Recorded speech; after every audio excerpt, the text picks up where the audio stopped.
Doug Kazarian next. He is 16, 17, and 2, 17 total points. His best bet, Louisiana, minus 10 against Appalachian State.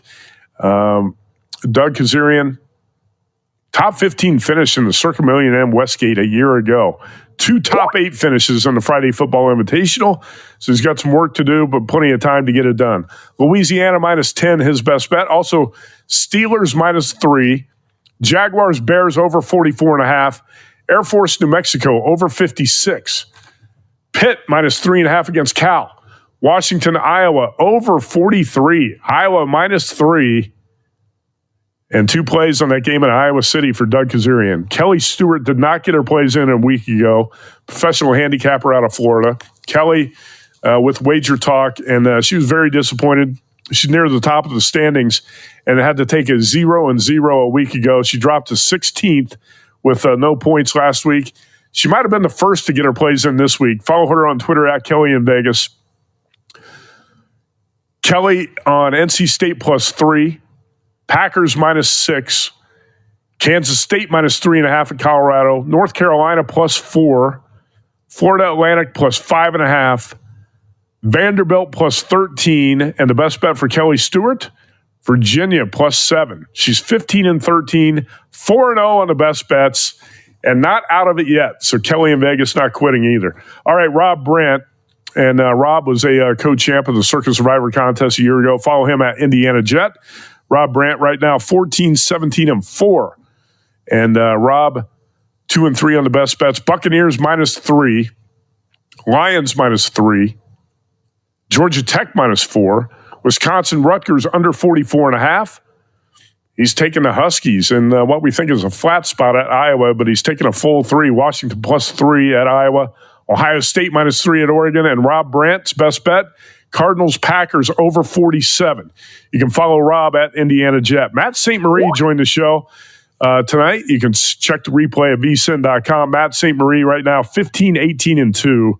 His best bet this week, Buccaneers minus 3. He's also on Jets plus 2.5. Texans Patriots under 37.5. Patriots plus 7. Eagles minus 9. Jaguars plus 1. Lions minus 3. And again, his best bet, the Buccaneers. Follow him at Matty Saint. And Jeff Petch, the Mad Russian, the defending champ, right now in 20th place, 13, 18, and 4. Petch's best bet this week, Ravens minus 6.5 against the Commanders. Again, follow him on Twitter at Mad Russian NFL, the 2021 Circa Million runner-up to Tony Gordon. Jeff Petch also on Lions minus 3, just like Derek Stevens. He's a Lions fan. Giants plus 3.5. Eagles minus 9. Bucks minus 3. Titans minus 2.5. Jaguars plus 1. And again, the best bet for the champ, Jeff Petch, Ravens minus 6.5. Stay tuned. The Sports Betting Network. Imagine your team always looking and feeling their best in high-performance technical workwear. Cintas can make it happen. They have garments for almost every job imaginable. And with the Cintas Workwear program, you get freshly laundered garments delivered every week for everyone on your team. Great garments without the bother of laundry. That's a real perk for employees. Find out how Cintas can boost team image and morale. Visit Cintas.com. Oh, I'm ready! And get ready for the workday. Whether you own a local business or a global one, you're always looking for ways to position your operation to create opportunities and move on them faster. With Bank of America, you get access to experts, award-winning insights, and business solutions so powerful, you'll make every move matter. Locally and globally. Visit bankofamerica.com/banking for business to learn more. What would you like the power to do? Copyright 2024 Bank of America. I spend a lot of time in the backyard, and I'm the center of attention at summer barbecues. In '96, I made some of the tastiest s'mores. And in '09, it was me, your backyard fire pit, that accidentally started a wildfire when a summer breeze carried one of my embers into some dry brush. Spark a change, not a wildfire. Visit SmokeyBear.com. Brought to you by the U.S. Forest Service, your state forester, and the Ad Council. Only you can prevent wildfires. Hope you enjoyed your meal. And I just want to say, he's lucky to have a brother like you. That's 3, 2, 1. Lucky. Caring for my brother is far from easy. But he's a part of me, like my arms and legs, so I'll be his. No time for tired. Nothing can disable this love. He needs me, but I'm the lucky one, even though I need help now and then. If you're caring for a loved one, visit aarp.org/caregiving for care guides and community support for your strength. Brought to you by AARP and the Ad Council. What if I told you that a tornado was going to happen tomorrow, right where you live? That it would touch down at exactly 3:17 p.m., and I told you the exact path it would take. You would, of course, prepare. You would talk with your loved ones, and you'd make a plan today. It's true, I can't tell you a tornado will strike tomorrow, but shouldn't you have a plan anyway? Go to ready.gov/communicate and make your emergency plan today. Don't wait. Communicate. Brought to you by FEMA and the Ad Council. This is Mario Andretti. You know me as a race car driver, but I'm also a Meals on Wheels volunteer. I've raced against the sport's biggest personalities, but I've never met more vibrant, amazing people than the seniors served by Meals on Wheels. You can make a difference by dropping off a hot meal and saying a quick hello. So, America, let's do lunch. Volunteer your lunch break at americaletsdolunch.org. This message brought to you by Meals on Wheels America and the Ad Council. During the fall and winter, grilling season never ends, and Gessler Propane is your local supplier that makes sure you get your hard-earned money's worth. Why go to gas exchanges to pay higher prices for tanks not filled to capacity? Gessler Propane makes sure you're prepared for year-round grilling with 100% filled tanks at a reasonable cost. See Bob Monday through Friday, 10 to 4, and Saturday, 9 to 3 at Gessler Propane, 702 Youngstown Poland Road, Struthers, or call 330-755-9119. Gessler Propane. They got gas.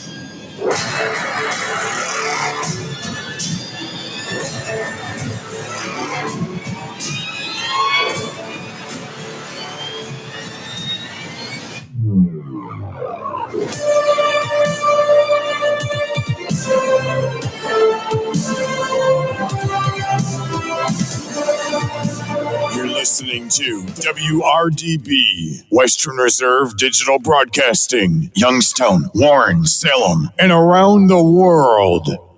WWE superstar Alberto Del Rio, take one. Behold the angry giant. Try it again, Alberto. Behold the angry giant. Perfect. Good luck tonight. Behold the angry giant. Yay! Read me another one, Dad. This is WWE superstar Alberto Del Rio. It only takes a moment to make a moment. Take time to be a dad today. Visit fatherhood.gov. Brought to you by the U.S. Department of Health and Human Services and the Ad Council.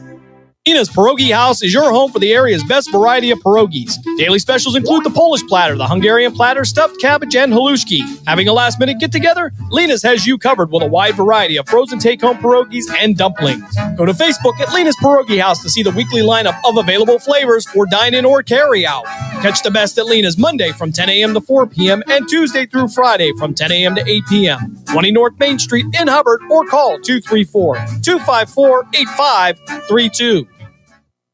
Welcome to Calvin's Barbershop. You all got to see this. I don't even want to know what you're looking at on that phone. Well, you should. I was learning about the dangers of high blood pressure and that we need to get ours checked regularly. High blood pressure can increase the risk of heart attack or stroke, but this text program can help keep it at a healthy range. Just text Barbershop to 97779 to sign up. I'll get right on it as soon as I'm done with this baby panda video.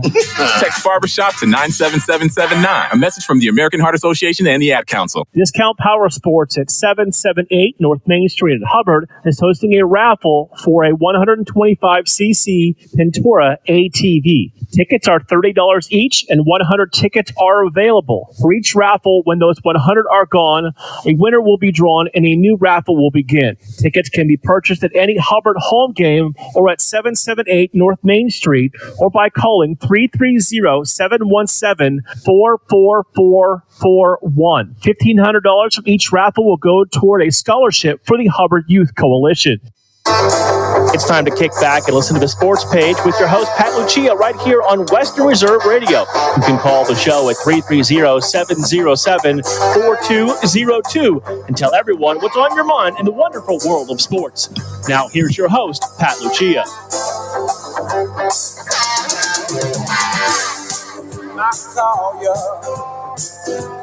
Saturday morning Sports Page. Pat Lucia, Dave Clark.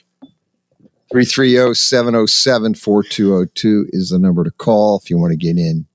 Talk sports.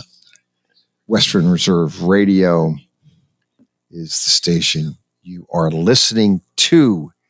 Dave Clark. And congratulations to Dave Clark. You're a Hall of Famer, Cheney State in Philadelphia, where you played your college football. Yeah. So congratulations. Thank you. You're inducted into their Hall of Fame. Yeah. Football Hall of Fame. Yeah, it was great. Great. Great weekend. Great week. Basically, yeah, because they had a Thursday night game. So okay. Right through that and then Zoom had to get back here. I got back here last night about 7:30. Okay. And had to get straight to my daughter's game because she was on the homecoming court. So I had to go walk across the field like a zombie. So tired, but well, congratulations then to your daughter, who was the homecoming court for Camel. Mm-hmm. Very good. It's great. So that was a big week, and then obviously you capped it off with your daughter's. Yeah, that was great. Yeah, I felt good for her to be on that court. I guess the homecoming court. Yep. Well, high school football is, believe it or not, in the 8th week. There's 2 weeks left. I know. I mean, as soon as the season starts, I always say it's the fastest 10 weeks ever. Right. I mean, it just zooms by. Jim Craven said that. It's just go by. It's the 10th fastest week in all of sports. I think so, because you start the season, you be all geared up for it, and then before you know it, it's over. Fast. It's over. But quick. I think it was Gessler that said it first. We're still trying to figure out who said that. The 10 fastest week. Well, we're going to say Gessler. We're in his studio. Yeah, we're in his studio. I guess we have to say him. Hall of Famer Gessler. Right. We have no idea. He's a Hall of Fame broadcaster. Color commentator, high school football guy, Bob Gessler, Jim Craven did the Poland game last night, and Poland did win. They beat Girard. Man, you talk about flags. Oh, my gosh. Oh, did they have a flag fest? We're usually used to that. It's been great the last few weeks with Mark. I didn't get to do last night, but I tell you, flag fest games are so annoying. I mean, well, oh, my goodness. They had a lot of unsportsmanlike conduct calls. Okay. They were on Girard. In fact, there was one, because I went over and sat up with Bob and Jim, second half of the show, of the game. And there was one drive Poland they had 50 yards. Girard had 50 yards in penalties on one drive. 3 unsportsmanlike and an offside. I mean, that's a nice drive. Yeah, that was a nice drive. But I mean, and just so you know, they were all good. I mean, they were all legitimate penalties. In fact, there were a couple late hit out of bounds that they did not call that they could have called on Girard. So it was a crazy game. They had, obviously there was fights. They were, just craziness. Yeah, I'm gonna tell you something. I mean, but you know what? I love the electronic, everything that's going on with the internet and everything. But I'm gonna tell you, you're talking about something leading up from one week to the next between opponents. These high school students, they get on, they have their own little thing, and they chat back and forth. And it's a lot of things that's said. And I mean, in all sports, you would think, well, that's just maybe football. Now, I done seen it in the girls volleyball. I don't care what it is. They go back all week. And then when the game comes, you already have people on the edge. And then that happens in Flag Fest. And that's probably why you got some unsportsmen, probably with some back and forth talking for sure. leading up to that game. And that would not surprise me at all. In fact, that's would not be surprised if that's what did happen. Oh, yeah. That this had been Kicks it brewing, going back and forth potentially all week. Nothing would surprise me in this day and age. I guess that gets them geared up, but no, it doesn't. I mean, that's something I would never engage in. The back and forth. We get on the field, we'll set it up then. Because me talking doesn't tell you anything. You know, I just don't understand. Poland won 24-6. Beat Gerard. Wow. Again, it was a flag fest, a lot of flags, unsportsmanlike conduct. Not really a good look. Right. Not a good look at all. Just unfortunate. It's like that. Yeah, I agree. Yeah, and it's just the way LA. If you're a coach, it's got to be the ultimate frustration. Oh yeah. To get the kid that either hits, punches, or slaps the guy on the helmet or whatever it is after the play's over. Totally uncalled for. Yeah. But you see it in the NFL. You see do it because it's talking all the time. I mean, that's part of the game. The talking is part of it. It's part of it. People got to understand it. So, you're talking back and forth. And I'm not gonna lie, some games I would engage in that. Sometimes I wouldn't say anything. Some games, let me be a silent assassin. Don't say anything. I don't say they think you crazy. You don't even respond to them. So, but you got to have that in control. Filter that to something else instead of, like you said, hitting somebody in the head, different things like that. It has nothing to do with football. So, that's a mental breakdown. Yeah, especially when it happens like after the play is already is over. Yeah, it's just, and I'm sure, I don't know how Jim and Bob felt, but that's frustrating. It happens in games. We already know what type of game it is, so it's going to happen from time to time. But if you got it continuously, pretty irritating. Yeah, it is. To watch that because, I mean, if I wanted to go to MMA, right, I would have went to an MMA match. I mean, it's just most of the times you can't hurt nobody anyway. Hurt yourself. Well, no, you have helmets on and you're all the gear. And, if anything, if you hit the guy, you're going to hurt your hand versus if you hit him in the helmet. Right. Oh, wow. Anyway, looking at, let me roll through some high school scores. And then we'll get into, I got a lot to get to. Yeah. NFL, college football, great games this weekend in college football. Man, they got a great lineup. Great lineup. But see, this is what you wanted. Right. Remember we used to talk about, we was tired of even when it got later in the season, true, they wasn't playing the cupcakes, but we had it hard to find a game or two games. Matchups. Man, you got it loaded today. Yeah. And then obviously we have to get to the NFL. Jets firing their coach, Saleh. Not sure. Yeah. I think Saleh was on a hot seat from the beginning. Yeah. Let's look at the high school scores real quick, and then I'll get back because I want to talk about Saleh and the timing. Is a little not weird. High school games, local high school games here in Youngstown area. West Branch shut out Alliance 49-0. It was McDonald 41, Campbell 7. East Palestine beat Columbiana in overtime, 34-28. East Liverpool beat Bel Air, 42-8. Farrell beat Sharpsville, 40-21. It was Hickory, 69, Grove City 6. Oof. Man, that was tough. Lowville doubled up Jackson Milton, 34-17. It was Lisbon 42, Latonia 28. South Range shut out Niles 41-0. Greenville beat Sagertown 35-13. Brookville edged out Southeast 28-27.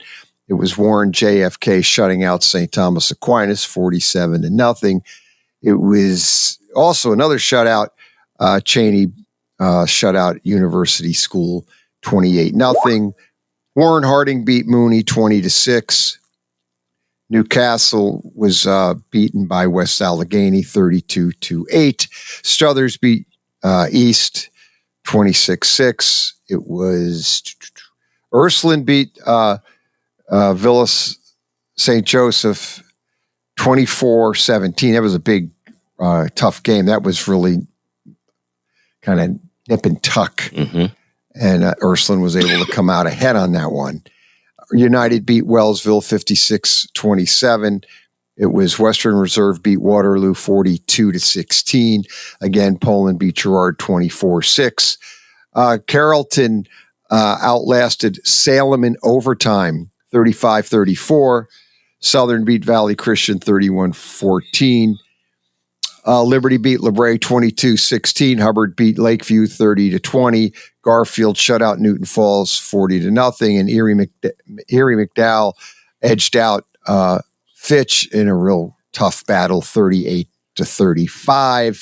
Crestview beat Champion 43-7. And Indian Creek shut out Beaver Local 14-0. Sharon beat Conneaut 63-7. So that were pretty much front-of-the-mill high school local for Youngstown area. Dave Clark, talking about Rod Sala, I don't know why. I mean, Johnson fired him. Why they didn't just fire him last year and do away with it, I heard a few experts talk about that, and they questioned, why did you fire him 5 games into the season? I mean, it's almost like either keep him the season, because it usually doesn't work out. When coaches get fired in the beginning, that doesn't usually work out for the team. Yeah. But why didn't they just fire him last year? Because if you're going to wait, and with the idea that you're just waiting for that coach to screw up so you can fire him, if that's your motivation, just fire the guy now. Like last year, if you're going to give him that other year, and then your approach going into that year is, man, you know, as soon as that team takes a downturn and it doesn't look good, we're going to can him. Well, you know, if you do NFL football, usually that happens because this is a tough, you know, it's NFL's a tough, long season, and teams do have ups and downs. Right. Well, I actually think they like Robert Saleh, because you can look at it 2 different ways. Look at our man McDaniels when he's in with the Raiders. They fired him right in the season, and it actually worked. That one worked because you got players that were really disgruntled with him. Right. They didn't like what was going on. So the things worked for him. And, you know, Pierce being there, and it actually got those guys going. So, I mean, they played better. With Saleh, I don't think they was, I mean, you heard people in the media saying. Yeah, but the players liked him. Right. That's what I'm saying. That's the reason. You didn't have a bounty of players that said, hey, I dislike this guy. And I think if they thought, well, hey, we should be better.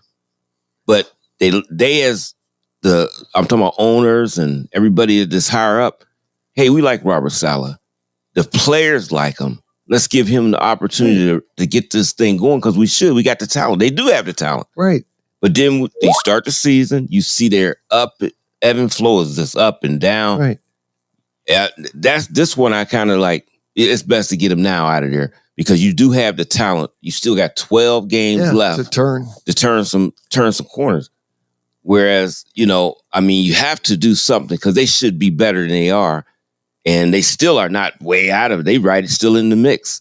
Oh, they're in that division. Yeah, they in it. So, I mean, so if you see the team is just not flowing, okay. But other people like the McDaniels things, these guys was like, what is this guy doing? You know, they don't like what he's doing. He's saying crazy stuff to players.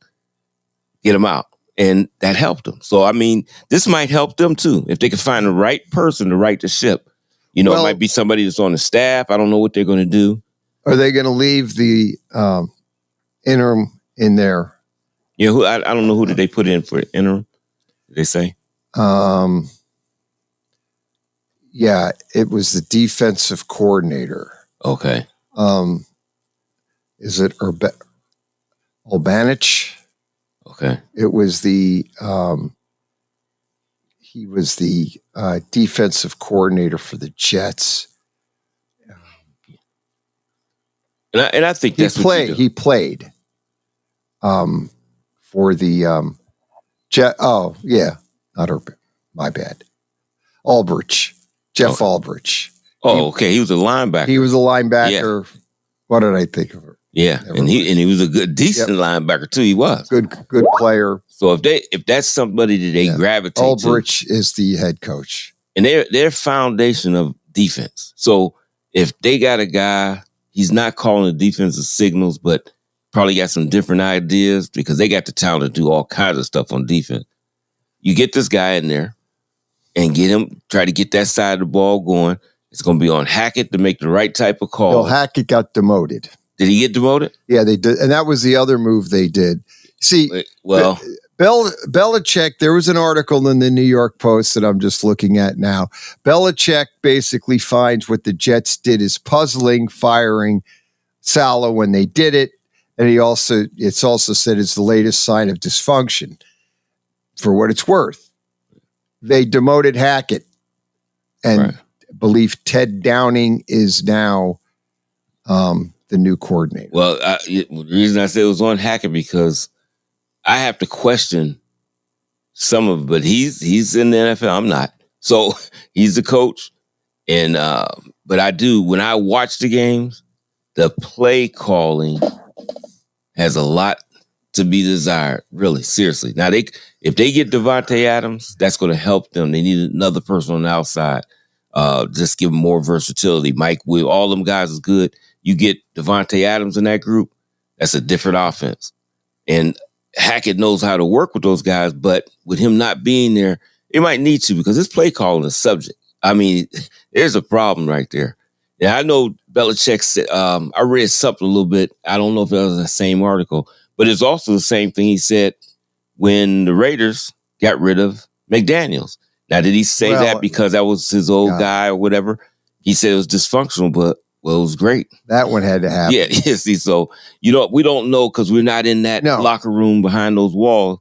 And if the stuff is a mess, and they definitely don't look right on offense. No, they don't. He puts Aaron Rodgers in some of the worst positions by running it straight up. I mean, straight up the middle with Breece Hall. Not on the edges of the tackle, try to get him going. Right up the middle. 3rd down and 9. 3rd down and 8 every time is not good for any quarterback. I don't care how great they are. They have to look at that all the time. The new offensive coordinator is Todd Downing. Okay.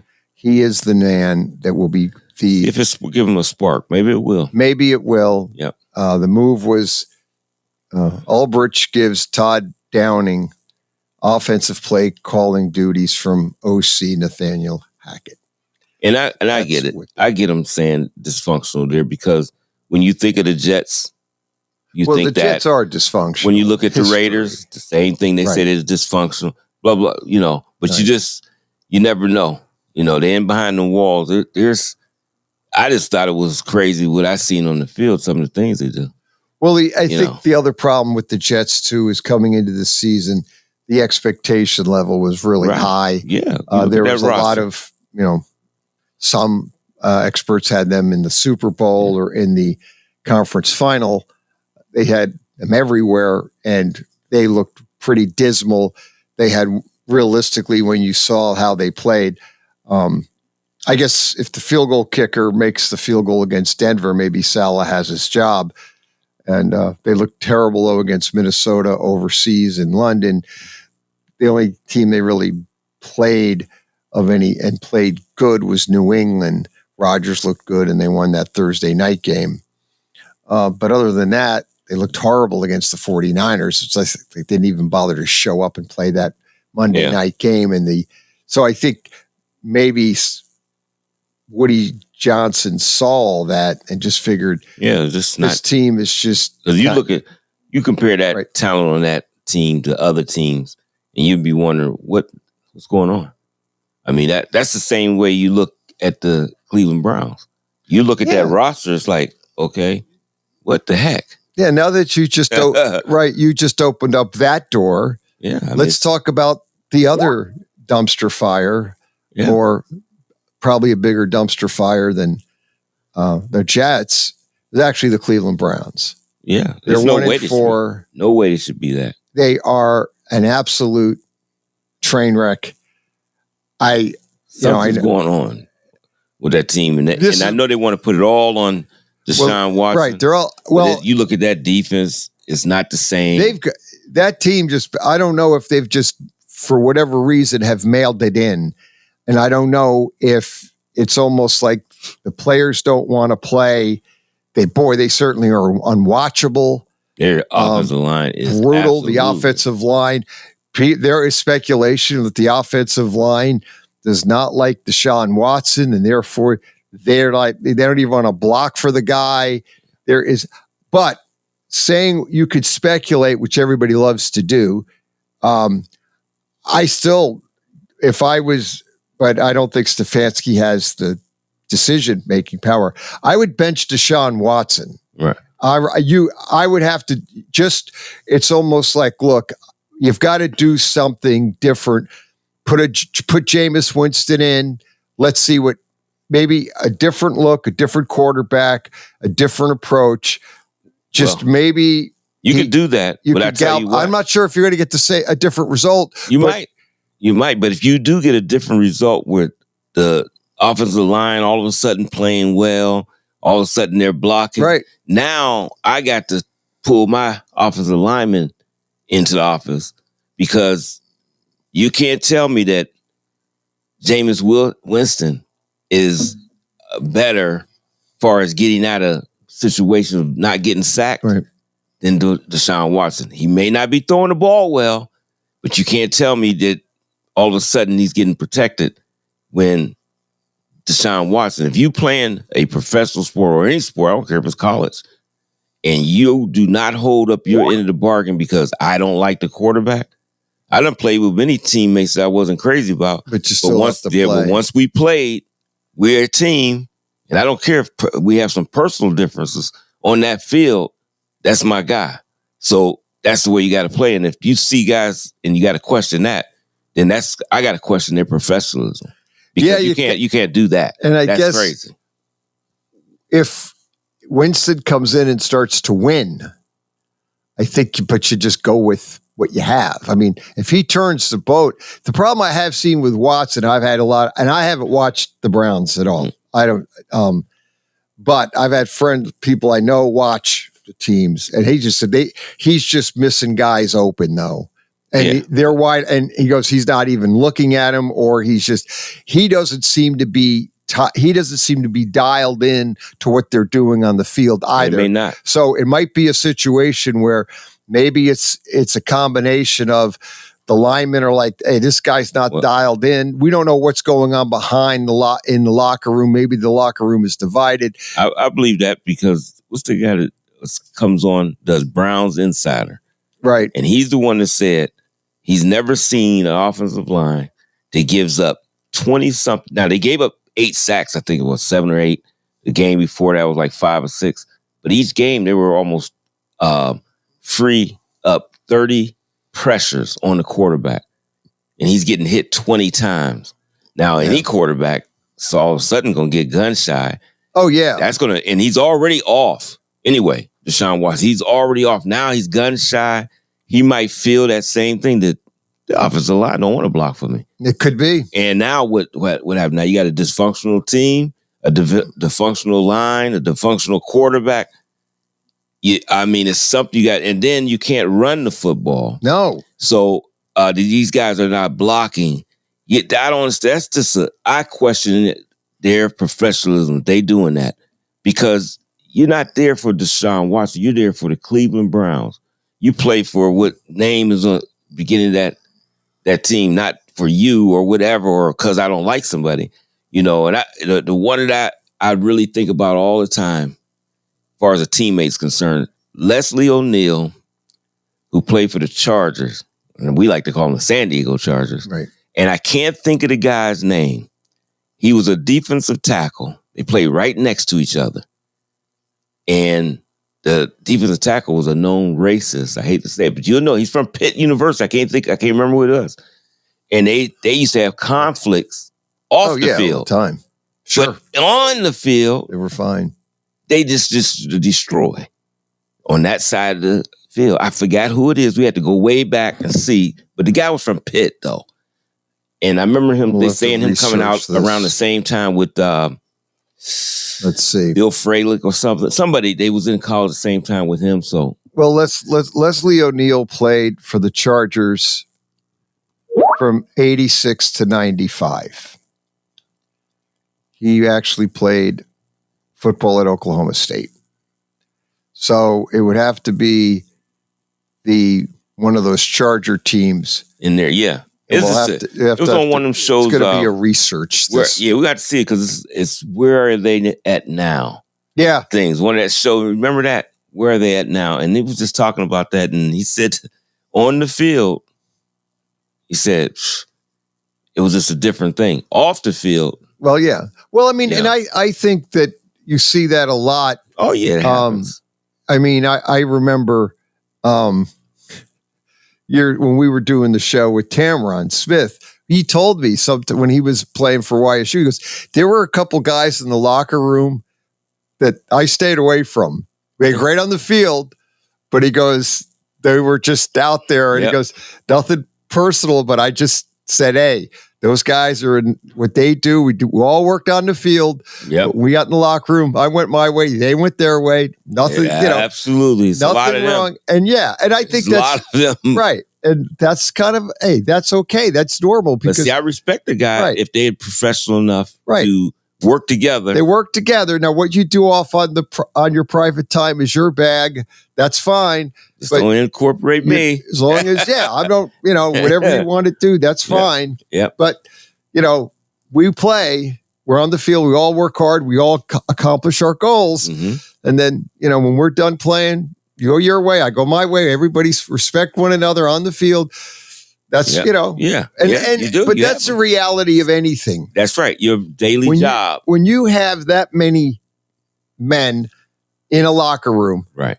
The reality is not everybody's getting along. No, there's no way. No way. Not going to happen. Not going to happen. Doesn't happen in a workforce. And it doesn't even happen. Right. It doesn't happen in normal workforce every day. You work with somebody and, you get along, it works, but, right. Work is work, and then my time is my time. That's right. Absolutely. Saturday Morning Sports Page. We'll be back after a real quick timeout on Western Reserve Radio.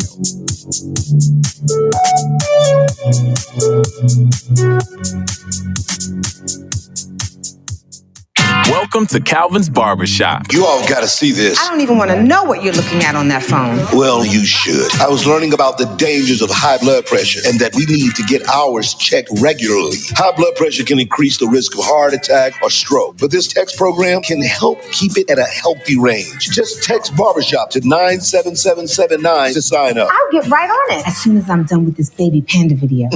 Text barbershop to 97779. A message from the American Heart Association and the Ad Council.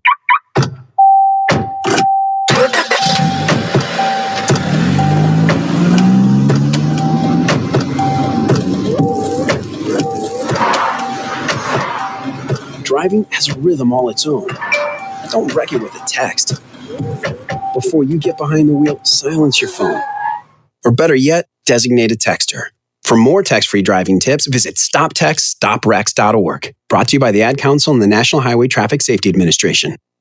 Catch all of the spring and summer action of Cleveland Cobras minor league football on Western Reserve Radio. Follow the Cobras as they compete against teams from around the region in pursuit of a Tri-Point Football League championship. And if you're looking to continue your football career after high school, college, or even the pros, or to be part of the Cobras staff, go to Facebook at Cleveland Cobras Football or contact owner Jesse Caldwell at 330-416-3442. Be a part of the excitement of Cleveland Cobras football.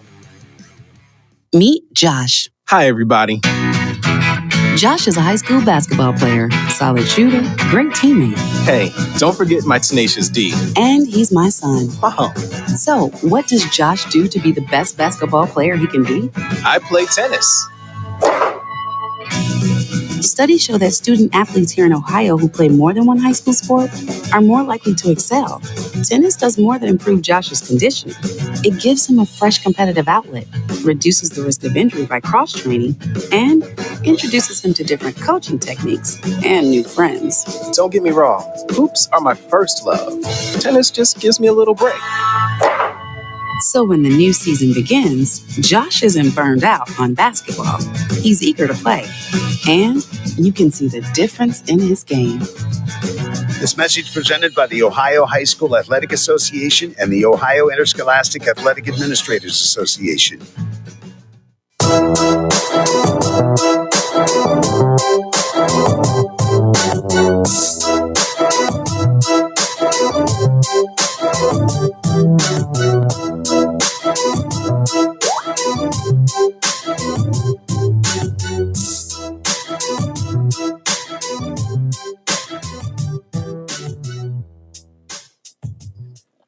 Saturday morning sports page right back at you. Pat Lucia, Dave Clark.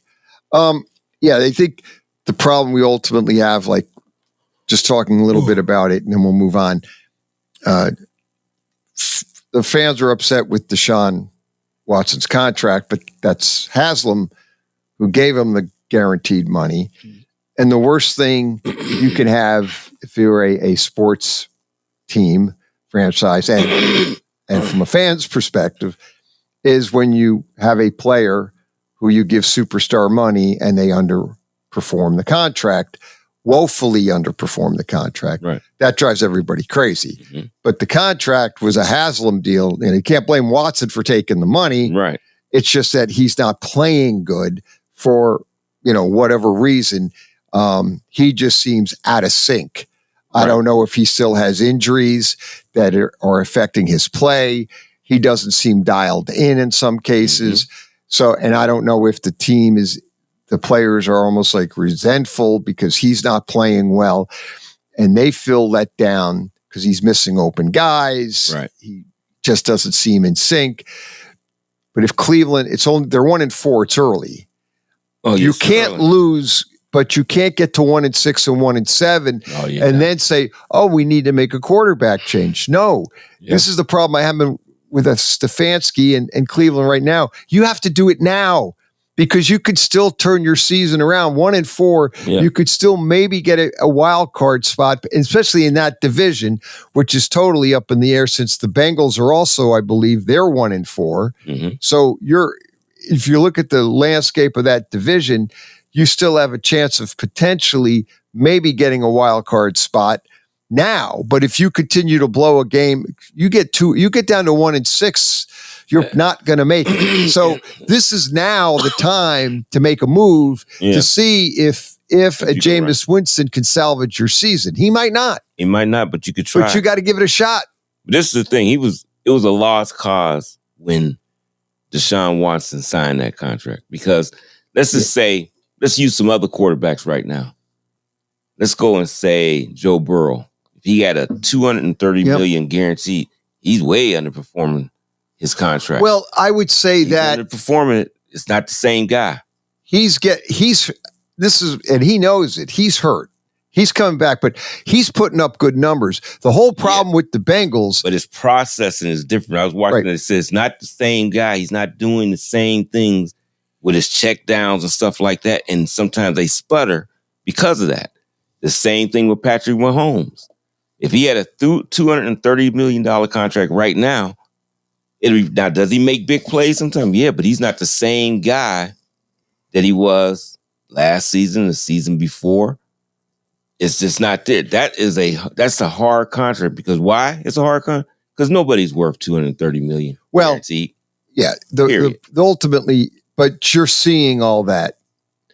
The contracts are going to go up. Oh yeah, we know it's going to go up. They're evolving. So you can't really say that. It's just you can't give guaranteed money out like that. But you handcuff your team. Burrow's numbers now, he has 12 touchdowns, 2 picks, 2 interceptions, a quarterback ranking of 113.6. The reason why the Bengals are 1-4, it's not Joe Burrow is the reason. The reason why the Bengals are 1-4 is that defense is absolutely horrible. Yeah. If I look at that schedule, okay, the Patriot game, that was the first game of the season. They should have never lost to the Pit. But okay, write that off. They should have beat the Ravens. They beat the Panthers. The Commanders, they could have beat if the defense can make a stop. That's true. But they could not make a stop. I could make at least, and the Chiefs obviously was was a toss-up game, and that's the Chiefs at Kansas City, and they lost a tough game. All right. Now, that's the best game I think he played from what they showed on that. That's what I'm trying to tell you. I know you're saying the stats, and we can look at stats, but the stats don't really tell. I think he played really good against the Ravens because he had 5 touchdowns, 300, almost 400 yards throwing the ball. But again, the defense, and then we got to get to that. See, and this is the problem. We got to get to the coaches. I mean, I'm going to put the 2 coaches that have the Dunce Cap of the Year award right now of the week is Buffalo Bill coach McDermott and the Bengals coach. He's got Ryan Day syndrome. Okay, let's get to that, and then we'll get back to we can talk a little bit about Burrow. Burrow's really coming along. Burrow's playing good. Again, the Bengals, for the argument, could be or should be almost 3-2. They gave that game away to Baltimore because, okay, you're the coach. You get the ball, you get the fumble, Lamar's fumble. You run those plays, and you set that kicker up to try to kick a 56-yarder. That's like Ryan Day against Georgia in the national championship game. You get conservative, and then you wheel in your kicker, who's really never kicked a 50-yarder, and expect him to make it. Get the ball down the field. Don't rely on a guy. And it wasn't really the kicker's fault. It was the holder's fault, because if you watch the kick, I'm sure you saw it, the holder dropped the ball as the kicker's in his motion, and the kicker shanked the kick. My point is, get the ball down the field farther and at least give the kicker a more of a manageable kick than a 56-yarder that he was attempting. Right. I said, that's a coaching issue. As far as with Burrow goes, Burrow's playing better. I still think he's coming off his injury. The way he's releasing the ball, I didn't even mention it. He's getting better. Burrow will be fine. It's that Bengal defense that is absolutely killing him. You cannot continue to give up that many. You're not going to win any NFL. You can't give up. Well, you can't do that. Not week in and week out. But what I was telling you about that's why I like watching that show on there, because it gives you a different perspective on NFL Network. Belichick was showing the same plays and the same results of he's going over quarterbacks. Right. And when he was showing, he said, now his statistics is great, all that, but look at this here play calling. And this is just something Burrow does great. He's good at not looking at all his progressions. But a lot of times, he'll look away from something that is wide open this year and try to squeeze it in. And now nothing bad happened except it was incomplete. But now they got a punt. Right. If it was the guy that was before, that would have been completed. And that's a first down. Right. And that's what he's saying. Those kinds of things, even though his statistics look great, even though Mahomes is winning games and doing things, they're not doing what they were doing before. Right. He looked at the injury and he said the injuries and saw all that with Burrow. You can see he's improving on that. But it's something going on to why he's not processing it the way he was before. He said because if he's processing before, he feels that they would be 5-0 right now. He think they would beat every single team. He said Kansas City almost beat it, but it was a couple plays in there that if he threw it to the guy that was open, that was wide open in his vision, and he didn't throw it. He don't know why he didn't throw it. Only Burrow knows. But he didn't throw it. It's something he usually just second nature, zoom, right there. It was things like that. That's what he's looking at. So he's looking at, sometimes you have defensive breakdowns. They just give it up. Same thing with the Cowboys and Dak Prescott. He's going over that. They can give up stuff on defense. And because he's doing so well on offense the way he was, he can still bring them back and win a shootout game. Prescott or Burrow, they can bring them, but they're not right where they usually be. Where they were before. Yeah, because they losing games they would not lose to teams just because of their decision making. I like that. Just find that out, because that's what I thought. I was like, what the heck you talking about, guy? Then he shows me, then he shows everybody, you can see what they're doing. But you can get them. He said you can easily get them right back on track because they're not injured. They're too smart. and they'll be able to get back on track and beat those players. The Cincinnati Bengal defense. Well, he said it was the worst. Is next second to the worst. He said in the team. Yeah, you can make. Yeah, but that's still not going to stop you from when you got an explosive offense. However, and you can still beat those teams. They can't make a defensive stop, and you cannot give up week in and week out those points and win in the NFL. Yeah, well, and the teams they playing, they should have lost to New England. New England, they shouldn't have. They shouldn't have lost them. They shouldn't have lost to Washington. But Washington, they could. That defense could not make the stop. If the defense makes the stop in a Washington game, they win. If Burrow got that ball back in his paws and the defense had stopped Washington, they win that game. Yeah. However, I still think that defense could not stop a call. They were letting. I was watching that game, and I said to myself, when this all breaks down, if this Bengal defense can stop Washington and Jaden Daniels and get this ball back, they could win. They could win. However, the defense went down. They scored. They went up by 12 points or whatever the heck it was, and came over. They had to make the stop, and that's what's killing the Bengals right now. I don't know. I mean, you definitely need the defense. I'm not disputing that. But I'm saying if he's playing at the level that he was before, they still win them games. And they didn't show it when he showed it back in the season before. He played better teams. I don't agree there is I don't agree you win those games when your defense is playing that poorly, and you've got to get defensive stops, and that defense right now cannot stop anybody, and you can't week in and week out. What was and this is the thing that I can't understand.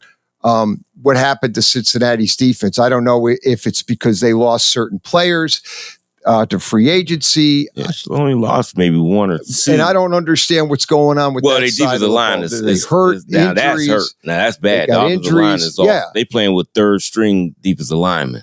Right. Now that's true right there. And that's where it's killing Cincinnati. And I know that's driving a lot of people crazy that had Cincinnati in their Super Bowl or in their conference final, and they're 1-4 with the Browns. And I think you've got two teams with different issues going on, but they're both sitting at 1-4. And at the end of the day, you are what your record is. You're 1-4. Yeah. I think Cincinnati, though, I don't know what adjustment or what they need to do with the defensive side of the ball, because they should definitely beat Baltimore. And again, I go back to the head coach. Get down further with a field goal. Don't expect the guy to nail. I know he can. That kicker can kick the 50s. Yeah. Good kicker, but he can hit that. You just got so conservative there. You need to get further down and make the kick kind of a no-brainer, and he didn't do that, and ultimately they lost. But looking at the flip side, and we'll get to our games here. We want to we start our picks. The team, I'll tell you right now, the team I think who's playing the best in the NFL, or you can argue you could maybe rate top three. I think one of the best teams in the NFL right now, and one of the best players in the NFL right now, is the Washington Commanders and Jaden Daniels. They have just basically disposed of everybody with ease. The Browns, it was ridiculous. I know the Browns are playing bad, but and the only team that actually probably should have beat them and did not were the Giants, because if the Giants have a kicker, they beat Washington because they kept them out of the end zone. But if I would tell you right now, I think the best player right now is probably Jaden Daniels, or you can argue one of the best. He is playing the quarterback position right now best. Yeah, well, I mean, he's an MVP candidate, and he's got to be. Well, he is right now. Yeah. But they got him playing the right way. Right. And as long as he can play that way. Now we're going to see what that's all about this week when they play Baltimore. Right. This is a test to see. But I still think he's going to play okay. Even against Baltimore, I think he is, because he was talented all his career. When I watched him in Arizona State as a freshman, he was a talented guy all the time. So I think he can do that as long as they don't rattle. I haven't seen him rattle, at all. Now, can Baltimore shake him up? If they can't, he's going to get the same kind of performance. But we see if their defense can play to what they need to do too. Yeah, Baltimore's defense hasn't. No, well, I'm talking about Washington. Oh. Their defense going to have to be on top too, because when Baltimore gets it going, then they can do it. When their offense get going, they sputter a lot of times. That's another quarterback they brought up. Is Lamar and some of the things he did previous years and that he's not doing now. That show was so interesting. That's why I say I look at a different perspective. Wonder why it's interesting. You got to remember, it's a team. It's not just the defense or just the offense. It's a team. Interesting. You're bringing up quarterbacks that seem to be not doing what they've done previously. Yeah. And wonder why that is. Is because are they looking at the defenses differently? Are they basically kind of saying, hey, wait a minute, I don't get it. They're not adjusting right, or is the defense giving them a different look that they're not used to, or they haven't seen in the film? Or is it the offensive line they're not as confident because the line play isn't as good, so they're feeling more like rushed and they're not going through the check, they're not checking down or going through the reads where they normally did. That's funny you had say those things because most everything you just said there was with Ryan Clark as Bill Belichick to go over. Right. He was like, why is these guys doing that? That's it. And is this just he was like confused too. He said, I don't get it because I'm showing you the exact play calls that they have done numerous times. And in this season, it's like they're not doing it. Yeah, I'm seeing guys, I'm not throwing it to them. You know what? I'm Lamar. I'm not throwing it, I'll just run. He said, look at how much one of the things that Baltimore always had is great tight end play. Still got great tight ends. Right. And that was but always they don't even Lamar. use it. No, that was always Lamar's go. See, that's what I'm saying. He always went to the tight end. Yeah. If anything broke down, that's where he went. He went, and he's not doing it. He's Why? Not doing it now. That's what he said. The one game, like I was talking about, bro, the one game they really did it when he used Jamar Chase and T. Higgins. And I forget, was they playing? It might have been against Pittsburgh. No, it wasn't Pittsburgh. They didn't play Pittsburgh. This year. Maybe the Baltimore game, or it was another game. It might not have been the Baltimore game, but T. Higgins, he used both of them. They couldn't stop him. And they was wondering why is it that he's like focusing on Chase more so than the others. And that's something that Burrow usually don't do. And they like, why is he doing that? And same thing with Mahomes. They say now Mahomes, what is his favorite thing to go to when Kelsey usually, and he's not doing it. Except these last couple games, and then he's doing it this last game. Got to go back to that stuff. Right, Monday night. You can't stop those offenses. I don't care how bad their defense play. You ain't stopping them. No. You just Joe Burrow, you're not stopping him. You're not stopping Mahomes. And Lamar, if he's on top of you, you're not stopping him. They're going to score. Right. That defense could play poorly and just get one stop. Right. And that's all they need.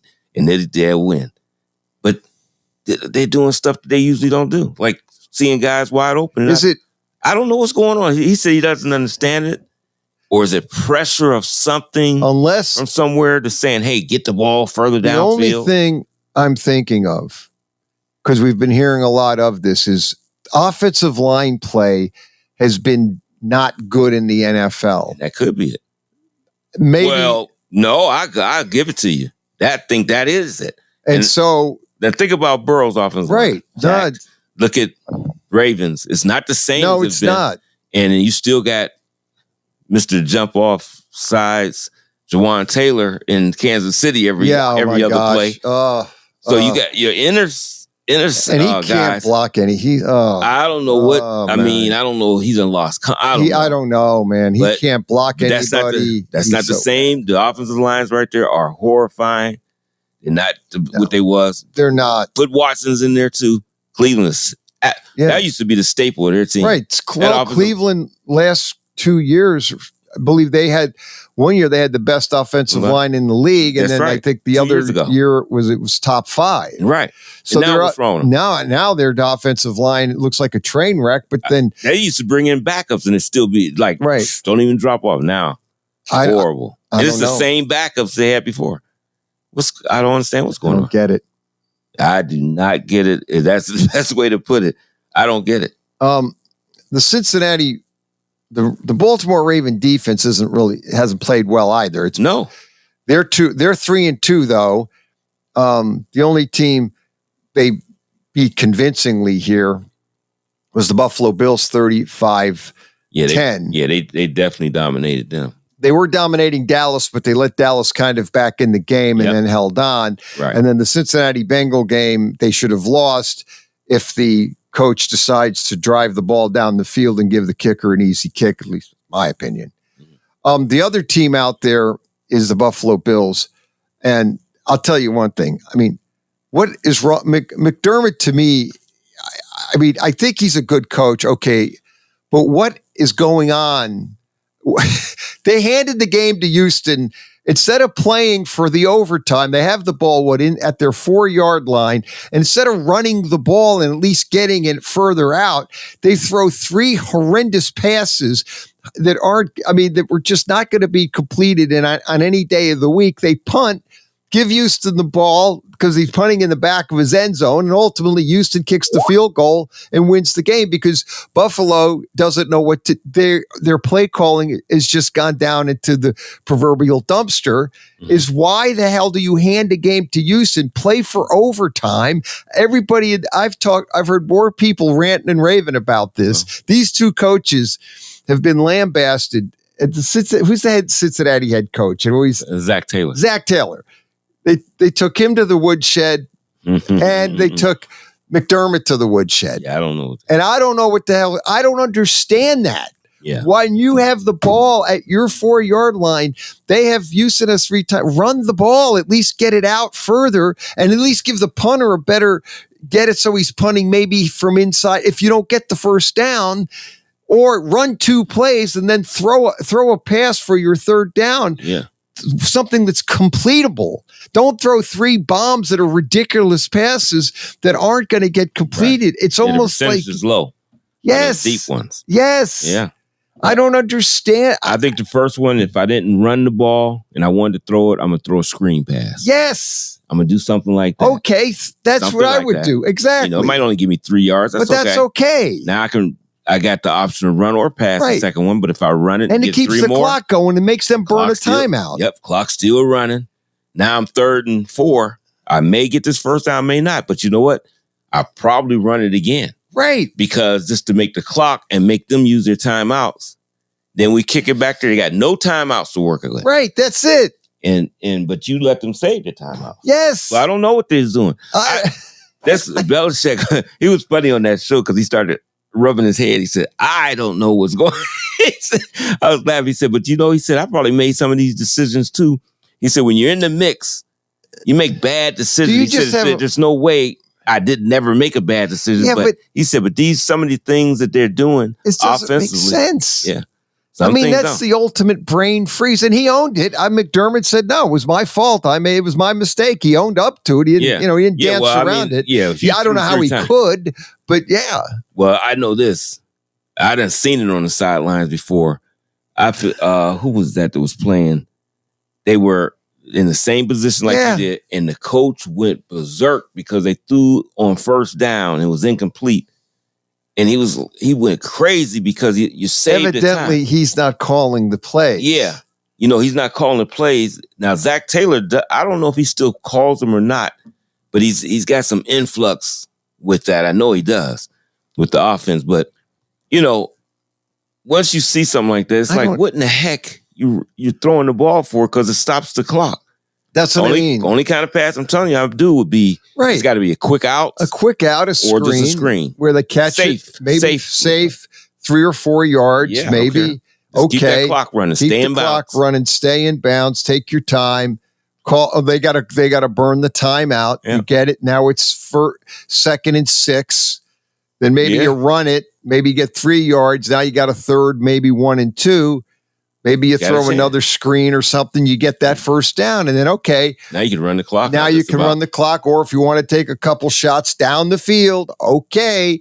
But they can hurt you because then you can ultimately, if you don't complete them, then you take the knee and you play OT. I think Well, I thought you're on the road. I mean, I would have played safe. Yes. And still try to get the first down. Right. Because now I know I can seal it. If I get the first down, I can go down the field, like you said, with shots because they didn't use the timeouts. No. So I can give me chance to now throw some passes down and see what happened. We get a good chunk play or you get an interference call. You get a timeout anyway. The clock stops anyway on that interference. Right. Now, if you got some timeouts left, you got a couple more plays, give your kicker a chance. Because now, I mean, these kickers nowadays, you get... Oh, yeah, these guys can get within... You can get to the 45-yard 60, line. right. And it's 60 in, like, they okay, can make. This is 62-yard. These guys... They can make it. They be kicking 60, and it be hitting the net. Right. You didn't used to see that back in the day. Right. And that's the thing, too. They're hitting 60, and the ball's, like, good from 70 because it's hitting the net in the back, the All-State net. Yeah, it's unbelievable. I don't know what I don't understand. But again, we'll see what happens. Yeah, but those guys that keep those happening. losses They're gonna be on the hot seat. Yeah, those losses kill you. I mean, especially in the Bengals and not running the ball, not getting closer, so your kicker's got an easier kick. Well, I tell you what, if they don't correct these here things, it'll be a lot of job openings. There could be. That. It could be. Hey, if you're Buffalo and you end up, if you end up out of the playoffs for one game, I don't want to see Black Monday. Oh my gosh, it's going to be interesting. That's going to be. Let them keep on playing like this. Yeah, Black Monday. Yeah, you could be. That's not going to be a good thing because there's going to be a lot of job openings this year. I mean, it could be a lot of turnover going on. I mean, Belichick may have his choice of jobs because that seems to be he'll be back. He'll be back next year somewhere because I think he's going to have a choice. Pete Carroll was a quick. Well, coach. I mean, teaching at USC because that's what he's doing now. Well, he may be back. I don't care how old you is. These old guys might make it back. Yeah, they might. I'll tell you one thing. Besides that Super Bowl call that he did when he should have fed Marshawn. Yeah, you give it to Lynch. That's going to haunt him forever. Yeah, because that was all. I mean, he just said, "Hey, Tom Brady, you want another ring?" He gave it to him. He gave it because they were going to win. No, they were going to that. All he had to do was hand it. Yeah, because New England was done. Their defense was gas. Yeah, their Patriot defense was finished. Marshawn would have walked into the end zone probably untouched had they handed him the ball. Oh, I still see that's nightmare. We have the NFL picks to get to, then college picks after that is the Saturday morning sports page, Western Reserve Radio.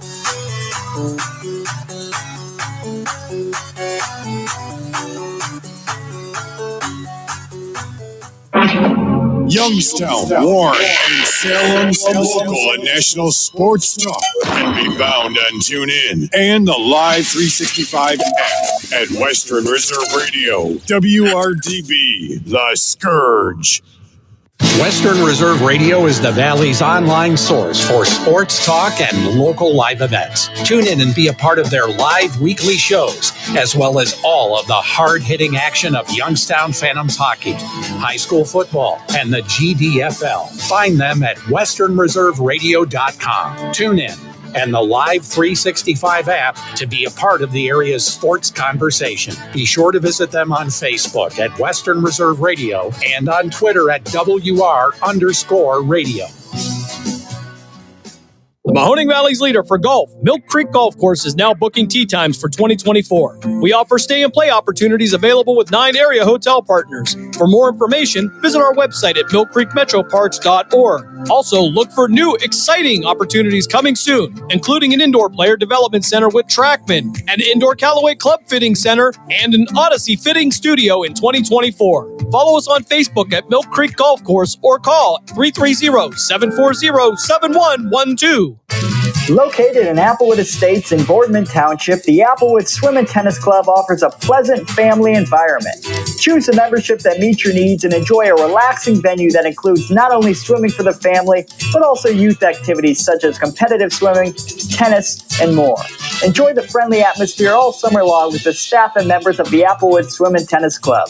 For more information, go to applewoodswimandtennis.com or call 330-953-2833. Hey, let me ask you something. Would you seat your 3-year-old child on a windowsill? Would you seat them beside a lit fireplace or by the deep end of a pool? One last question. Would you seat your child in a car seat that's not correct for them? Car crashes are a leading killer of children ages 1 to 13. Secure their future. Seat them in the correct car seat. For more information, visit safercar.gov/the-right-seat. A message from the National Highway Traffic Safety Administration and the Ad Council.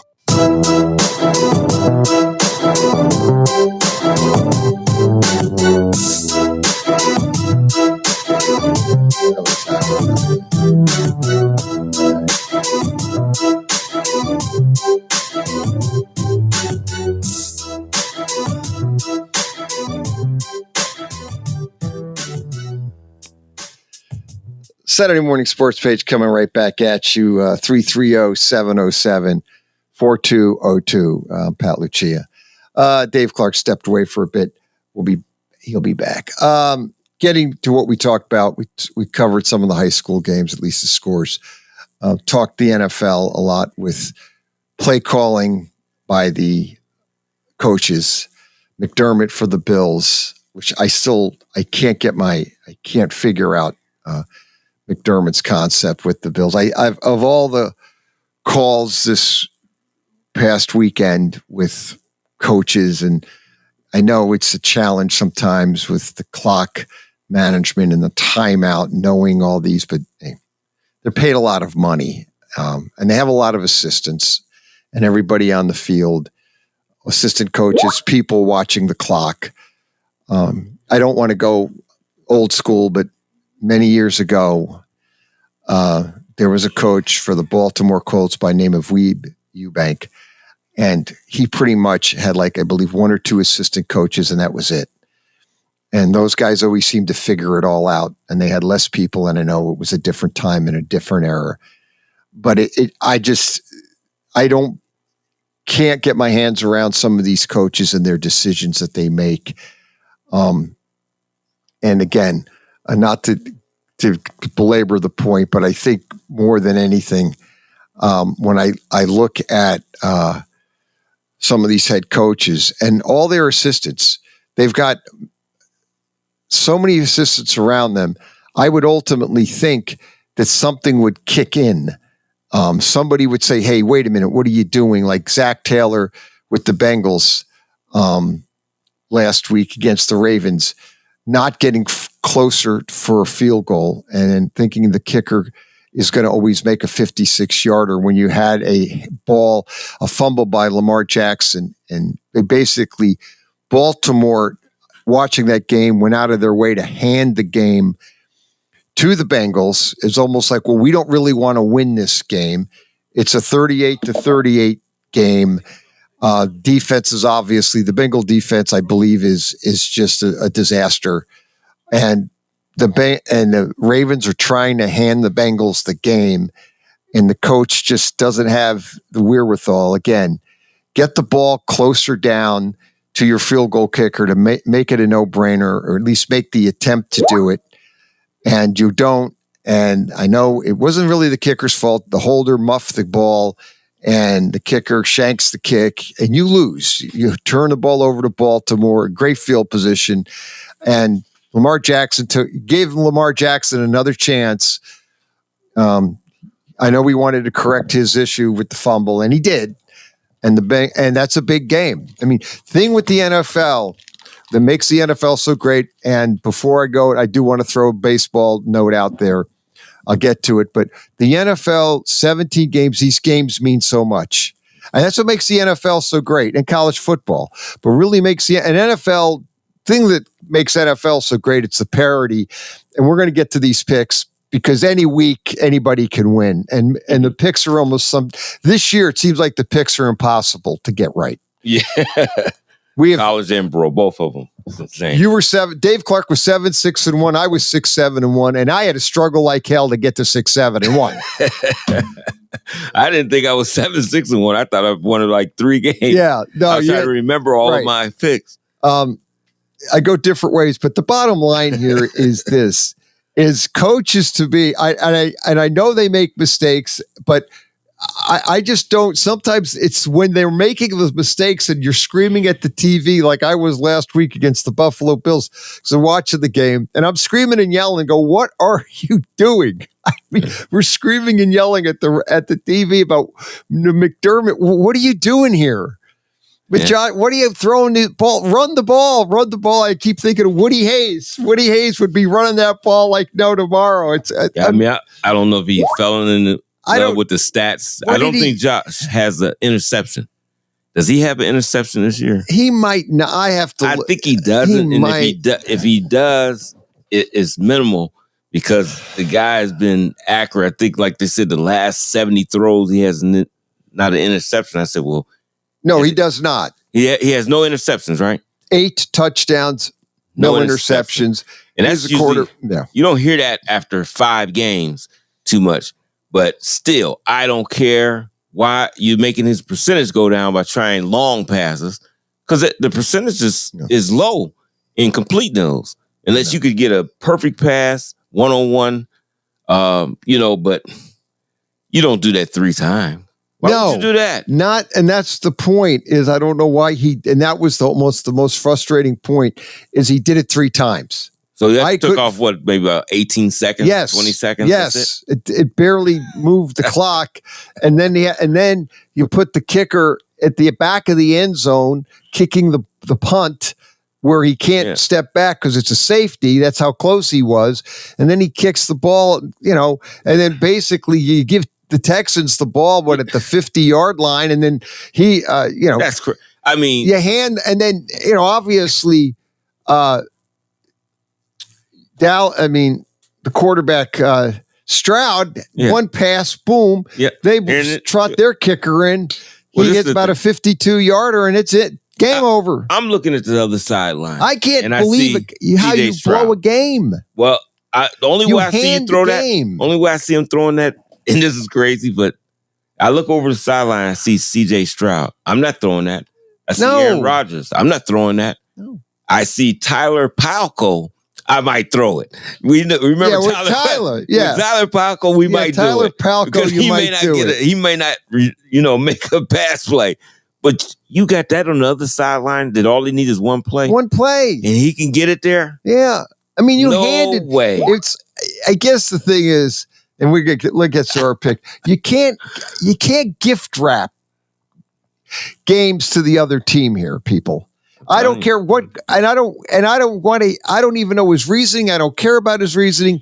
Logic. You can't gift wrap a team and then to throw 3 bad, incredibly crappy passes and then to gift wrap the team to Houston. Yeah. Houston say, hey, thank you very much. Yep. We'll take this. Right. And you handed it, and Stroud wasn't going to, Stroud's thinking, man, I'm sure he was thinking, boy, this is just great. All I need to do is complete one pass. And he's sure down the middle, had all the time in the world. They had the 3 timeouts, and it was like, here it is, guys. Okay. Right. So, Buffalo loses a game. They probably at least get into overtime and potentially win. They don't do it. One note with baseball, and then we'll get to the NFL picks.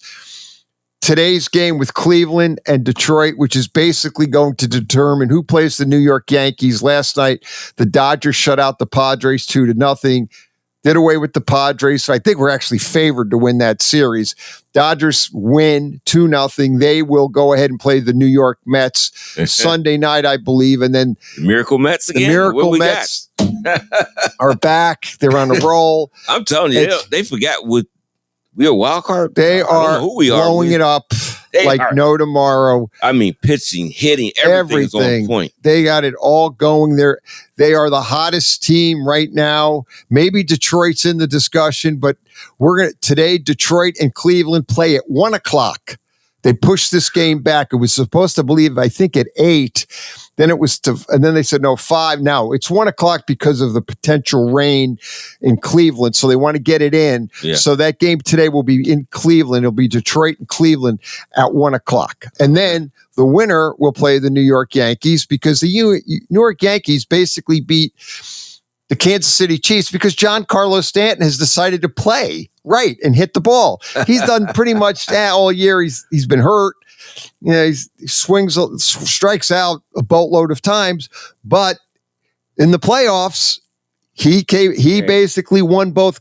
He won the game 3-2. He hit the homer, and then he had a big RBI in game 4. He won game 3, and then game 4 they had the big RBI, and that basically sealed it for the Yankees to beat Kansas City. Now they go on to play either Cleveland or Detroit, and obviously today we'll find out. Well, I'm glad you said something about baseball. It is funny because during the regular season, I can click past a Major League Baseball game so fast it make your head spin.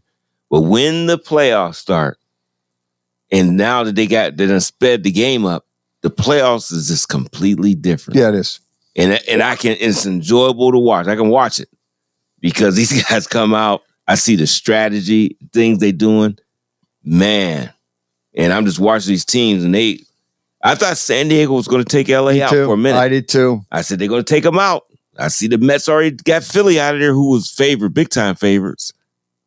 But LA was able to hold on. The Yankees in there. But I tell you, Detroit has been something. And hopefully for our local area and people to do like the Indians, not the Indians, the Guardians. The Guardians, Dave. We can see if they could.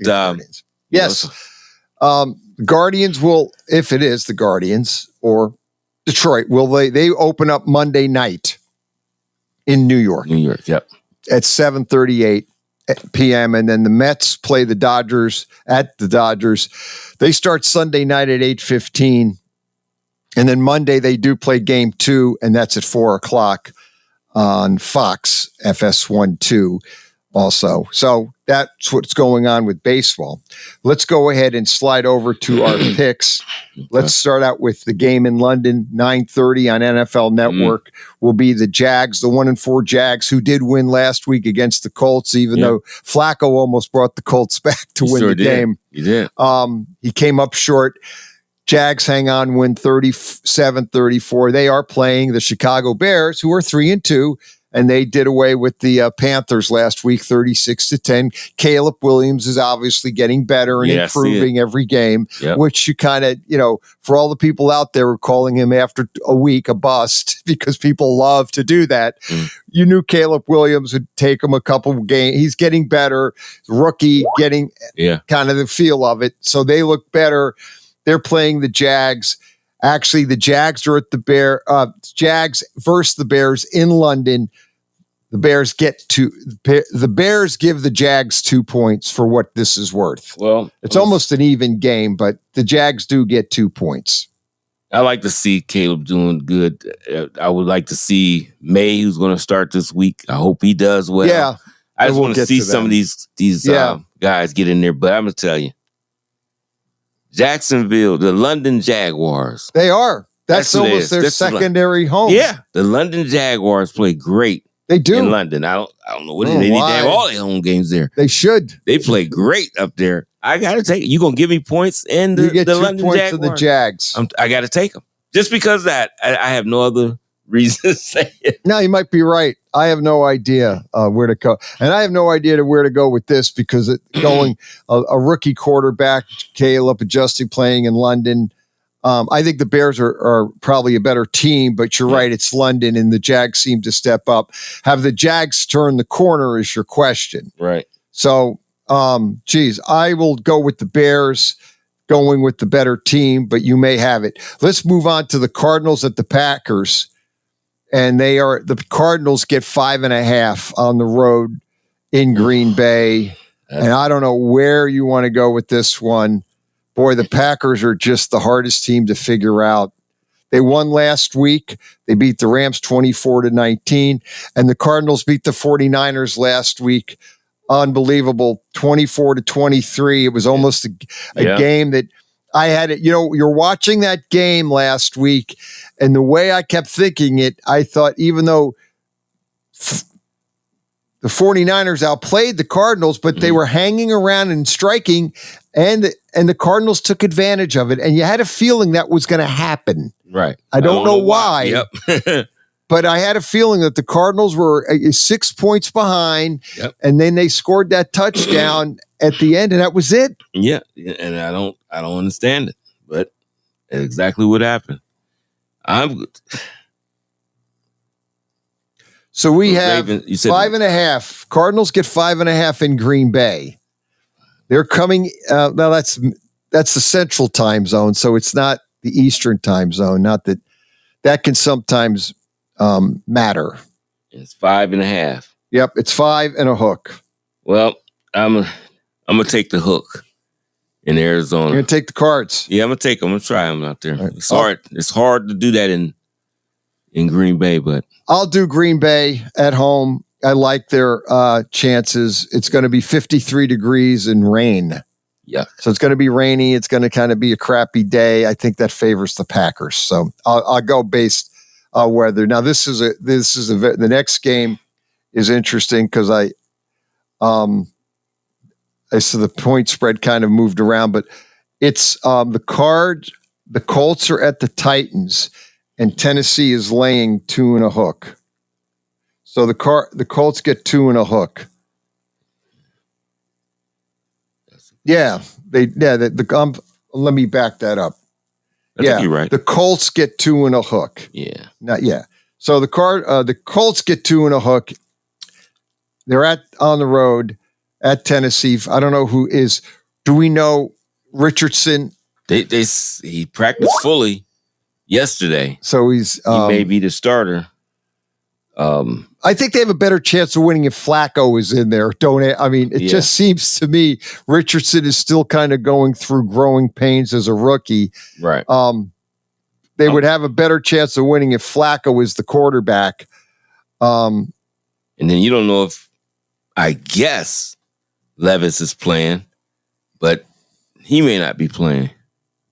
They may keep Rudolph in there. They actually play better with Rudolph. They actually won the game. I think that Rudolph, I think right now, if I was Tennessee, I know they don't want to do that.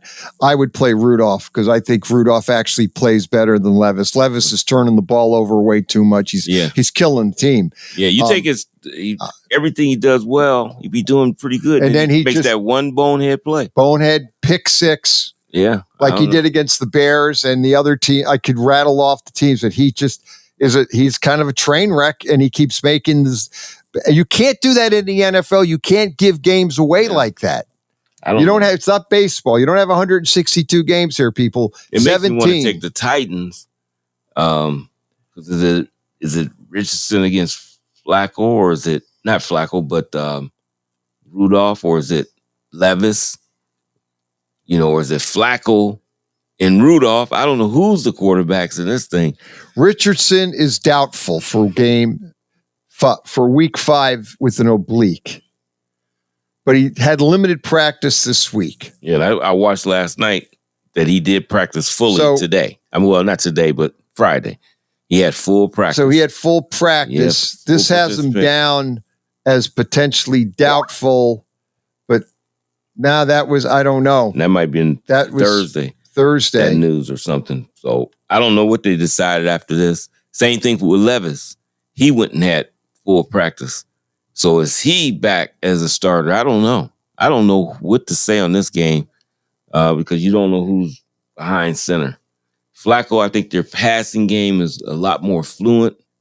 You don't have Jonathan Taylor. He's out.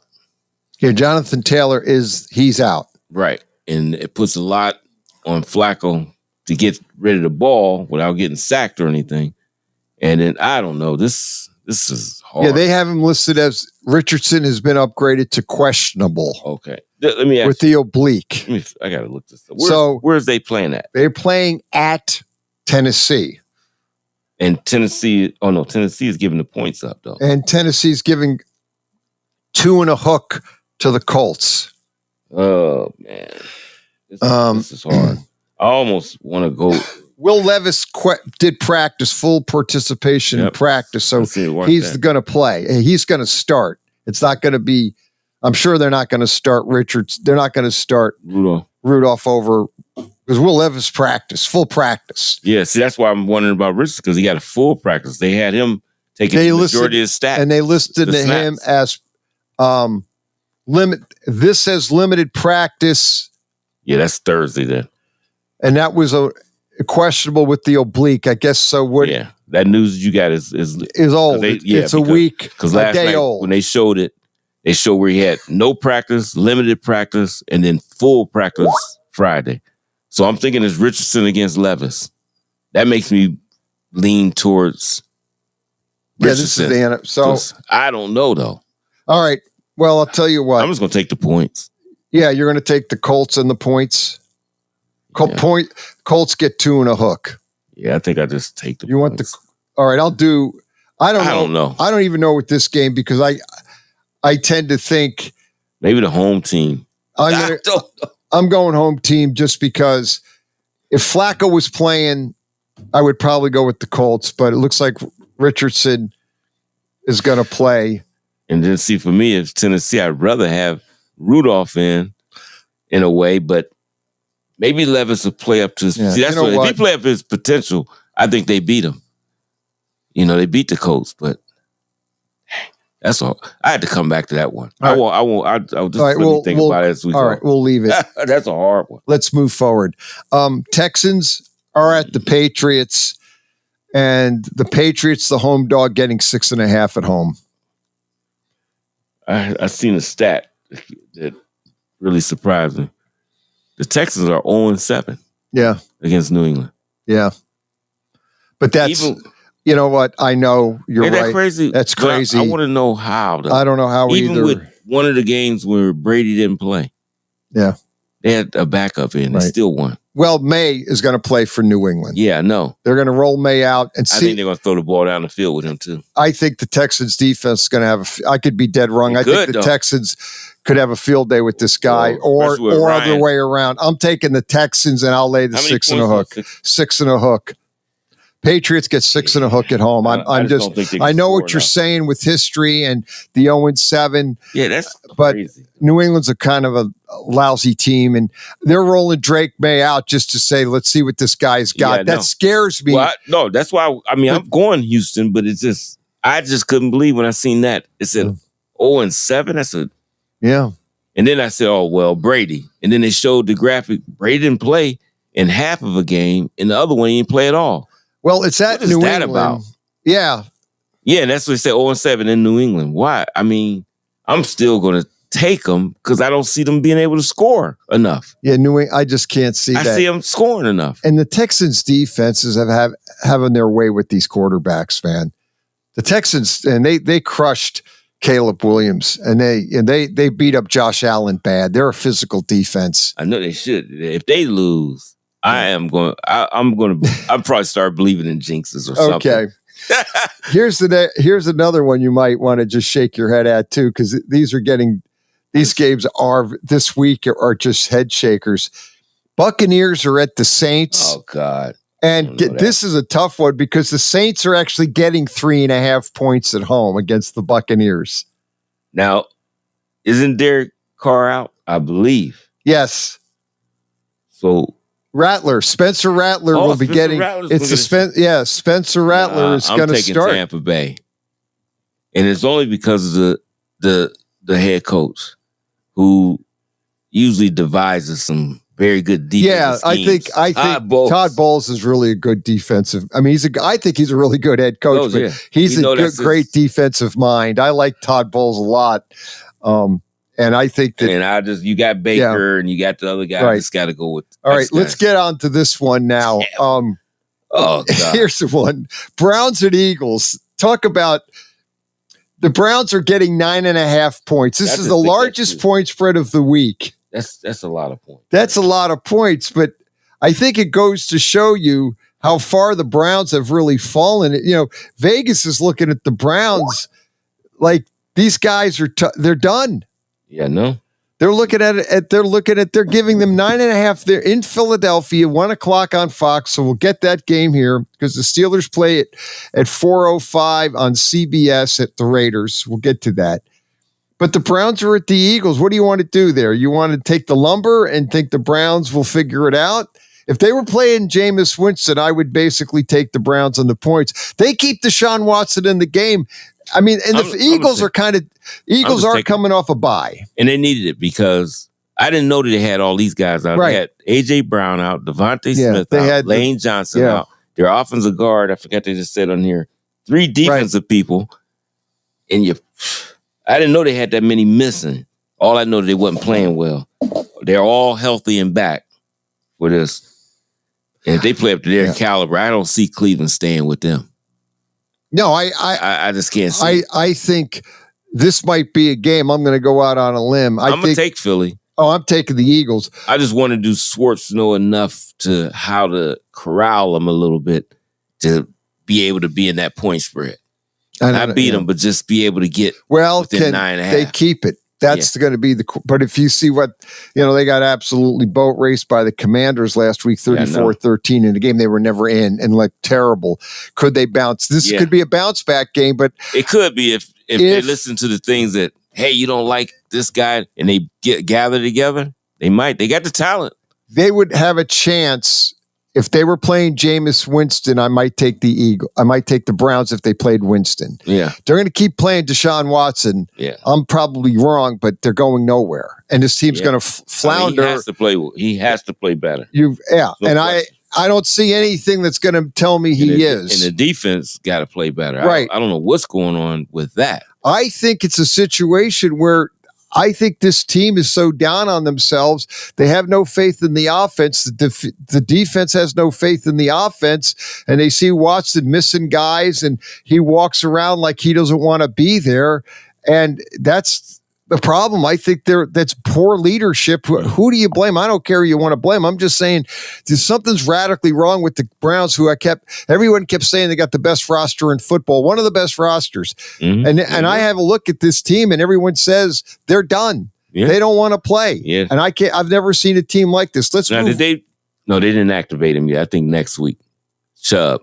I think Chubb will be next week. Let's move on to the Commanders at the Ravens. This might be one of the best games on.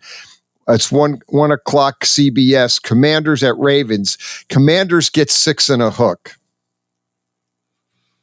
I know who I'm picking. How many you get? Commanders are getting 6.5. They playing in Baltimore? They're playing in Baltimore. And I got news who I'm picking because I'm not picking against him. Every time I pick against the Commanders, I'm taking the Commanders. I know it's 6.5. They're getting 6.5. I'm taking Jaden Daniels and 6.5 points, man.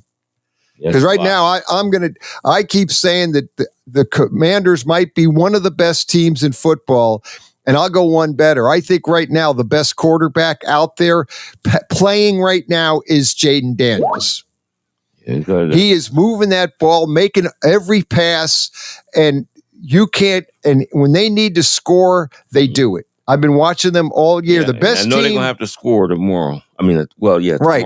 It's going to be a high-scoring game, I think, but I like Jaden Daniels, and I'll take the Commanders, I'll take the 6.5. I think Baltimore beat them, but I don't know about 6.5. Well, that's our music. When we come back, I'm going to take Baltimore. Not Baltimore, Washington. You're going to take Washington. Yeah, I think they can keep it. All right. We'll finish the NFL picks and get to college right after this timeout. Third quarter's in the books on the Saturday Morning Accidents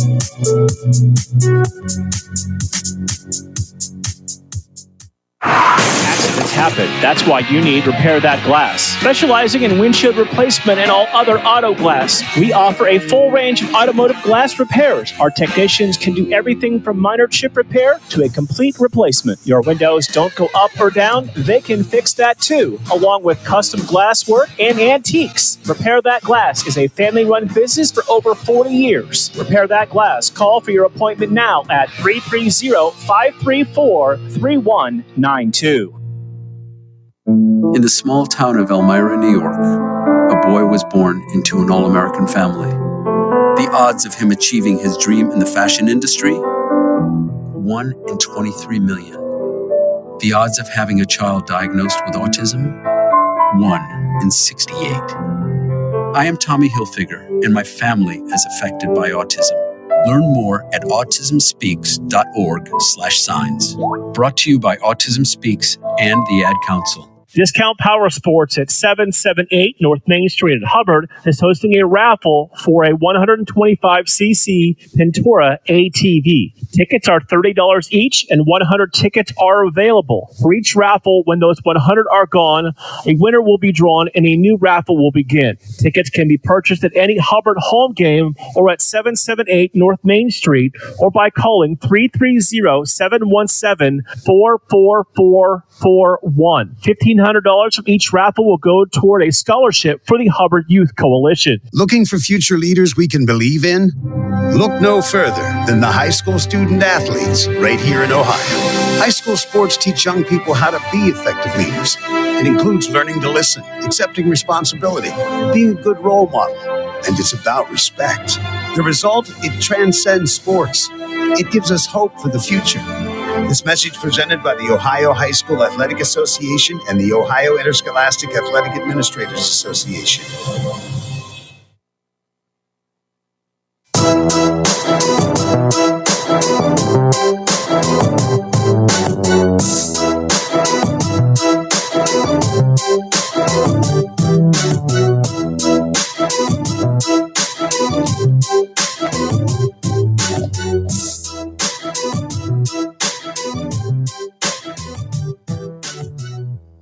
Saturday morning sports page coming right back at you. Dave Clark, let's go ahead and get through the NFL. Bolts are at the Broncos, and the Broncos get 3 points. So Broncos are a home dog getting 3 points against the LA, but we still call them the San Diego Chargers. So do you want the points? Now, Broncos won last week against the Raiders, man. They made the Raiders look really bad. That Raider defense looked lost out there. I don't know. I don't understand. Well, they was playing great at first. As soon as that interception because I watched it, Gardner Minshew. That was it. It just, everything flipped. It fell off the table. And I did hear that they've been kind of upset with him. Players, not, Gardner Minshew. Right. Can't push the ball down. Just get it. Now they're going to start Aiden O'Donnell. They're going to, or O'Connell. Right? They got to get him in there. Yeah, they got to, Gardner's out. Yeah, you got to. That's a quarterback change. Yeah, you got to do that. You got to do it. But because they've kind of lost it. What do you want, though, on this game? Do you want? Denver's offense still sputters to me. Right. So I'm gonna still go with the lay the 3. I don't care. San Diego Chargers. Yeah. I don't know of anything called the LA Chargers. No, they're not. They're the Bolts. They're the San Diego Chargers. Yep. On this show, they will always be the San Diego Chargers. I'm not going any other way. I will say the LA, we still call them the San Diego Chargers. I'll give you that. I'm taking the Bolts, too. Yeah. Let's side over to the Steelers at the Raiders, 3 points. Raiders get 3 points at home. Lost last week.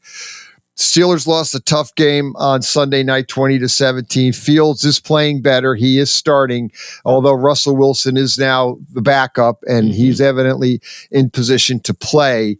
So all the speculation is if Fields has a bad week a bad half, could you see Russell Wilson? I guess it's out there. That happens. But I will say Fields has played better and is improving. So, Steelers on the road at the Raiders in Las Vegas. Basically, that translates to a home game for the Steelers because the Steeler fans are going to be out in that stadium is rocking, and it'll be Steeler fans. Well, Steelers fans is at home at every game. That's right. Because they're one of the best traveling teams. And the Raiders fans, they don't see there's the LA, Las Vegas, they're not there yet with the football. They got to bring the Oakland fans. Right. There. They got to bring the LA fans. The ones that too. The fans that actually go to the Vegas or the LA. Oh yeah, no. It's all LA Raiders. That's why I say you either leave them in Oakland where they still had those crazy fans, and then the LA people come down, or you put them in LA. Well, that's where you need to be they don't need to be in Vegas. No, they need to be in LA. They got this all wrong. Chargers belong back in San Diego. The Raiders really belong in LA because that's where I guess that's who roots for them. Right. There's more LA Raider fans in LA than there are there's no Charger fans, and there's very little Ram fans. Right. But anyway, getting to the game, Steelers at the Raiders.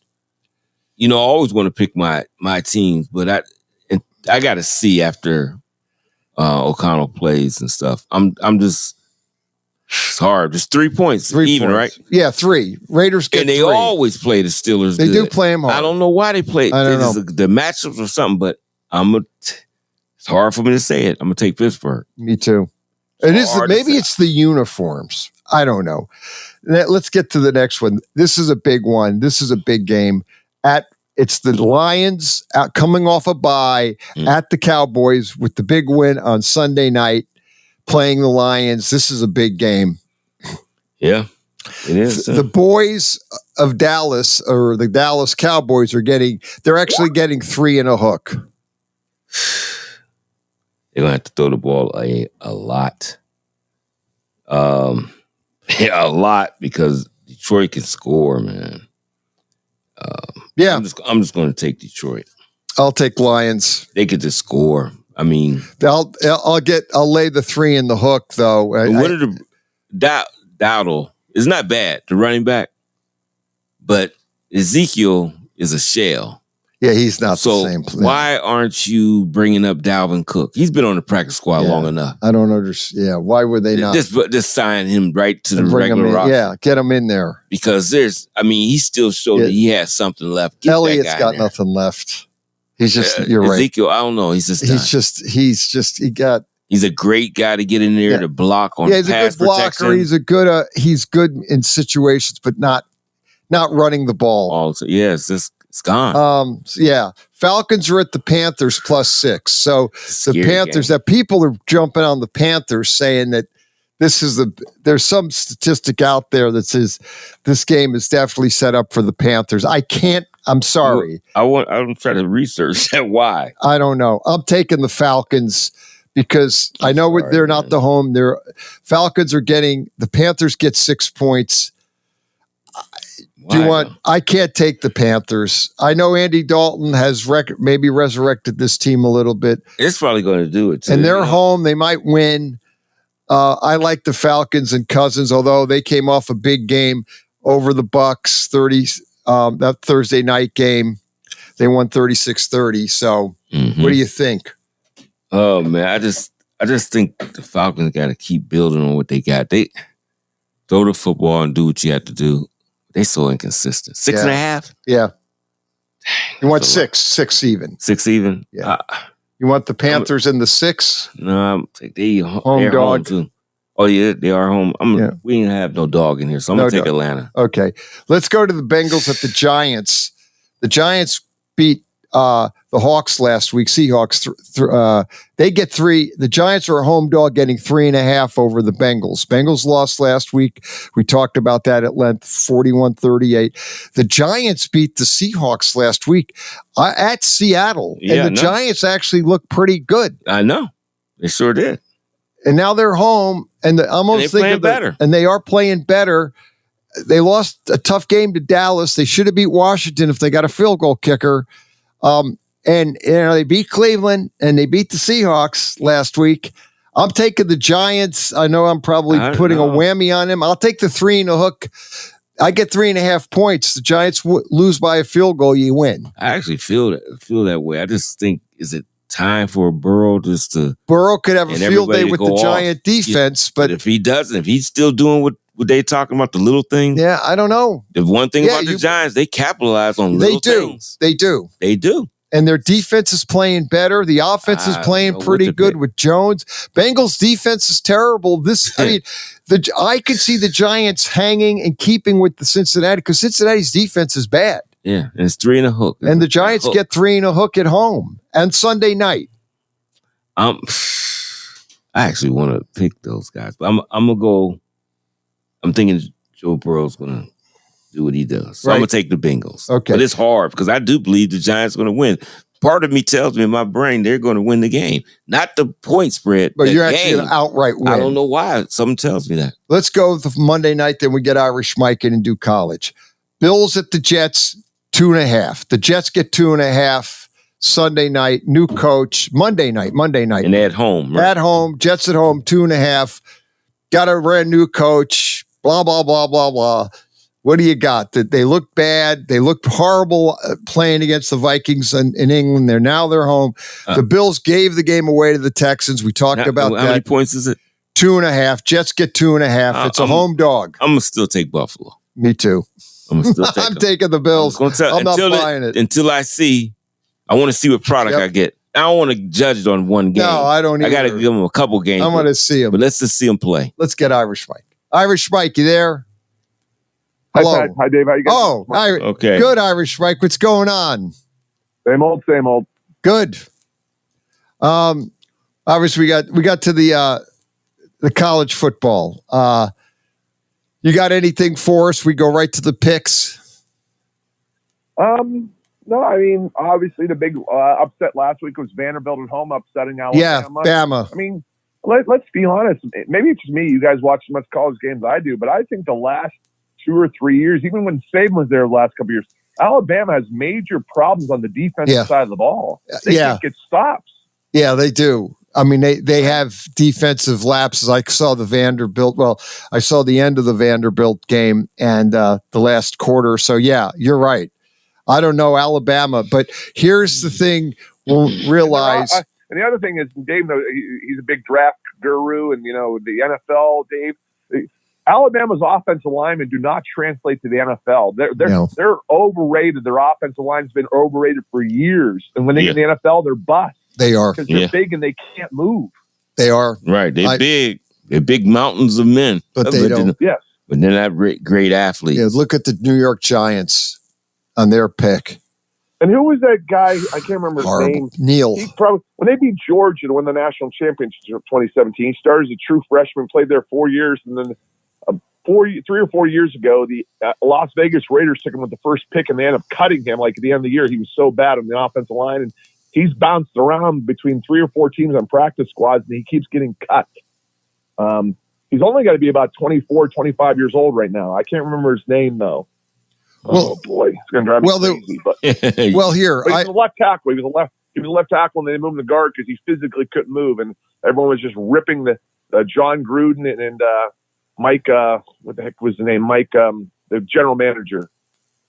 Mike Maylock for taking him in the first round. Oh, yeah. Oh, you're talking about Leatherwood. Leatherwood. Thank you. Yeah. Yep. Yeah. And he was even out of position at tackle because he wasn't quick enough to play, especially in the NFL. No. So they tried to move him inside to save his. He can't. But he's just not a, Well, I tell you. He bounced around between 2 or 3. Second coming to practice Tony Mandarich. Cut from them. The other guy that was a bust that came out, the Chargers, was Fluker. Yes. He never developed in anything. Yeah. And then the Giants have their guy, Evan Neal, who doesn't even start on the team. Yeah. I don't believe Evan Neal's. I think he's that's just been one of the most overrated things about college football the last 7 to 10 years is Alabama's offensive line being these studs. And it's like they can't move. No, they just can't. They're not pro players. They're getting drafted based upon the fact they're from Alabama more than they can play. No, you're 100% right. Hey, let's go ahead and get and rattle off the picks. We have 3:30 today. It's Texas at Oklahoma, and Oklahoma's getting 14 points. How many? 14? 14. So that's a lot of points. That's a lot of points in a rival game. This is the Red River rivalry, right? Let me just tell you this, Dave Clark, before you make a pick. Oklahoma's offense is bad. Yes. Oh, yeah, I know that. They're bad. Yep.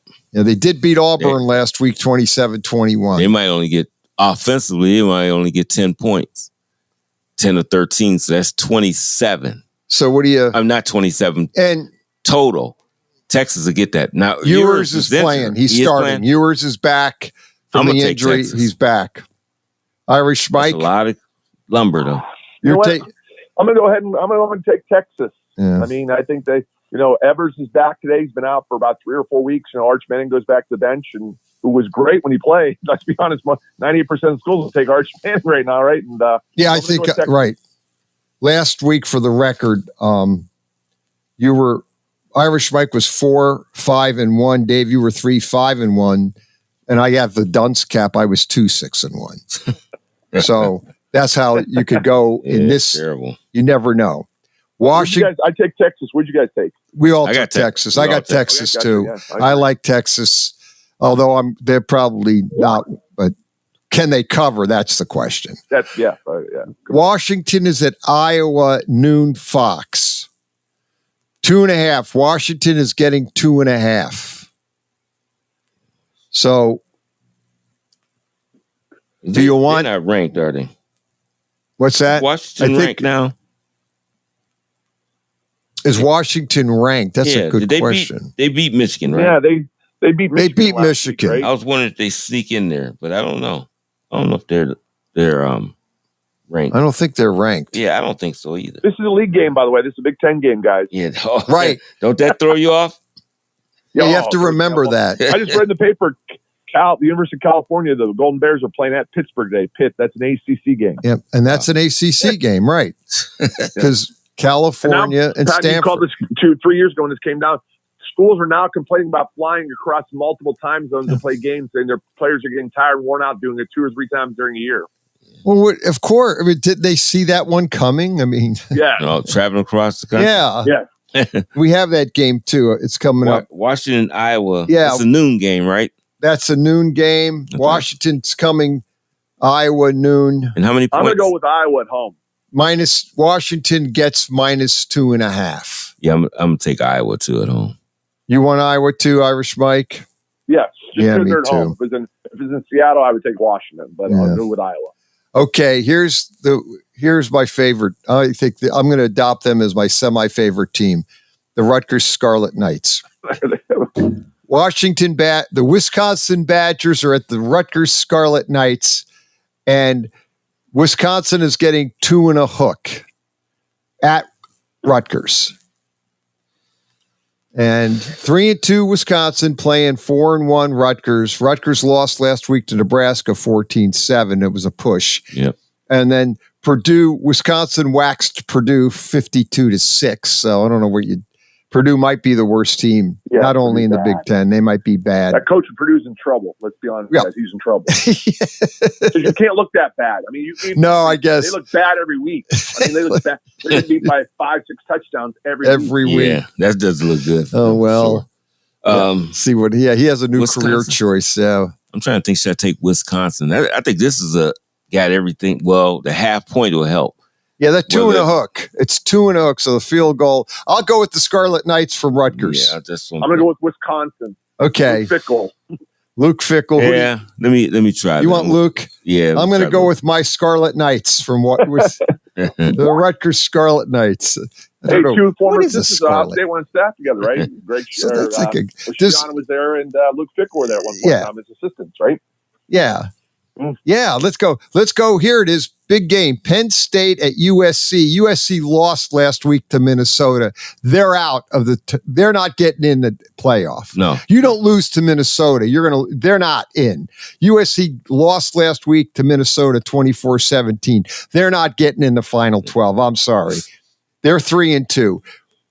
Penn State beat. A dear friend lives in Chicago. He's a big USC fan. He goes to 5 or 6 games a year, and he said, the Minnesota loss didn't surprise him because any team that is physical with an offensive line and defensive line will give the USC Trojans problems until Lincoln Riley fixes the offensive line and defensive line at USC. And it doesn't look like that's happened. So I'll go with Penn State today because this is a bad matchup for USC because Penn State has offensive linemen and defensive linemen.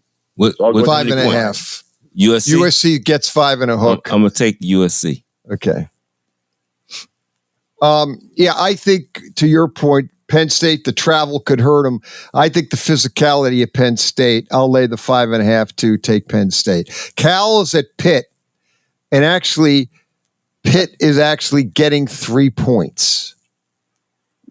And Pitt is 5-0. I'll take the Pitt. Yeah. They've been hot. I'll take them at home. You got to fly across. No, you know what? My bad. They changed this. Pitt's laying 3.5. Other way. They changed it. I'll still take Pitt. I think they win the game straight up. I like Pitt. I'll lay the 3.5. Game. I'll go with Pitt. Pitt too.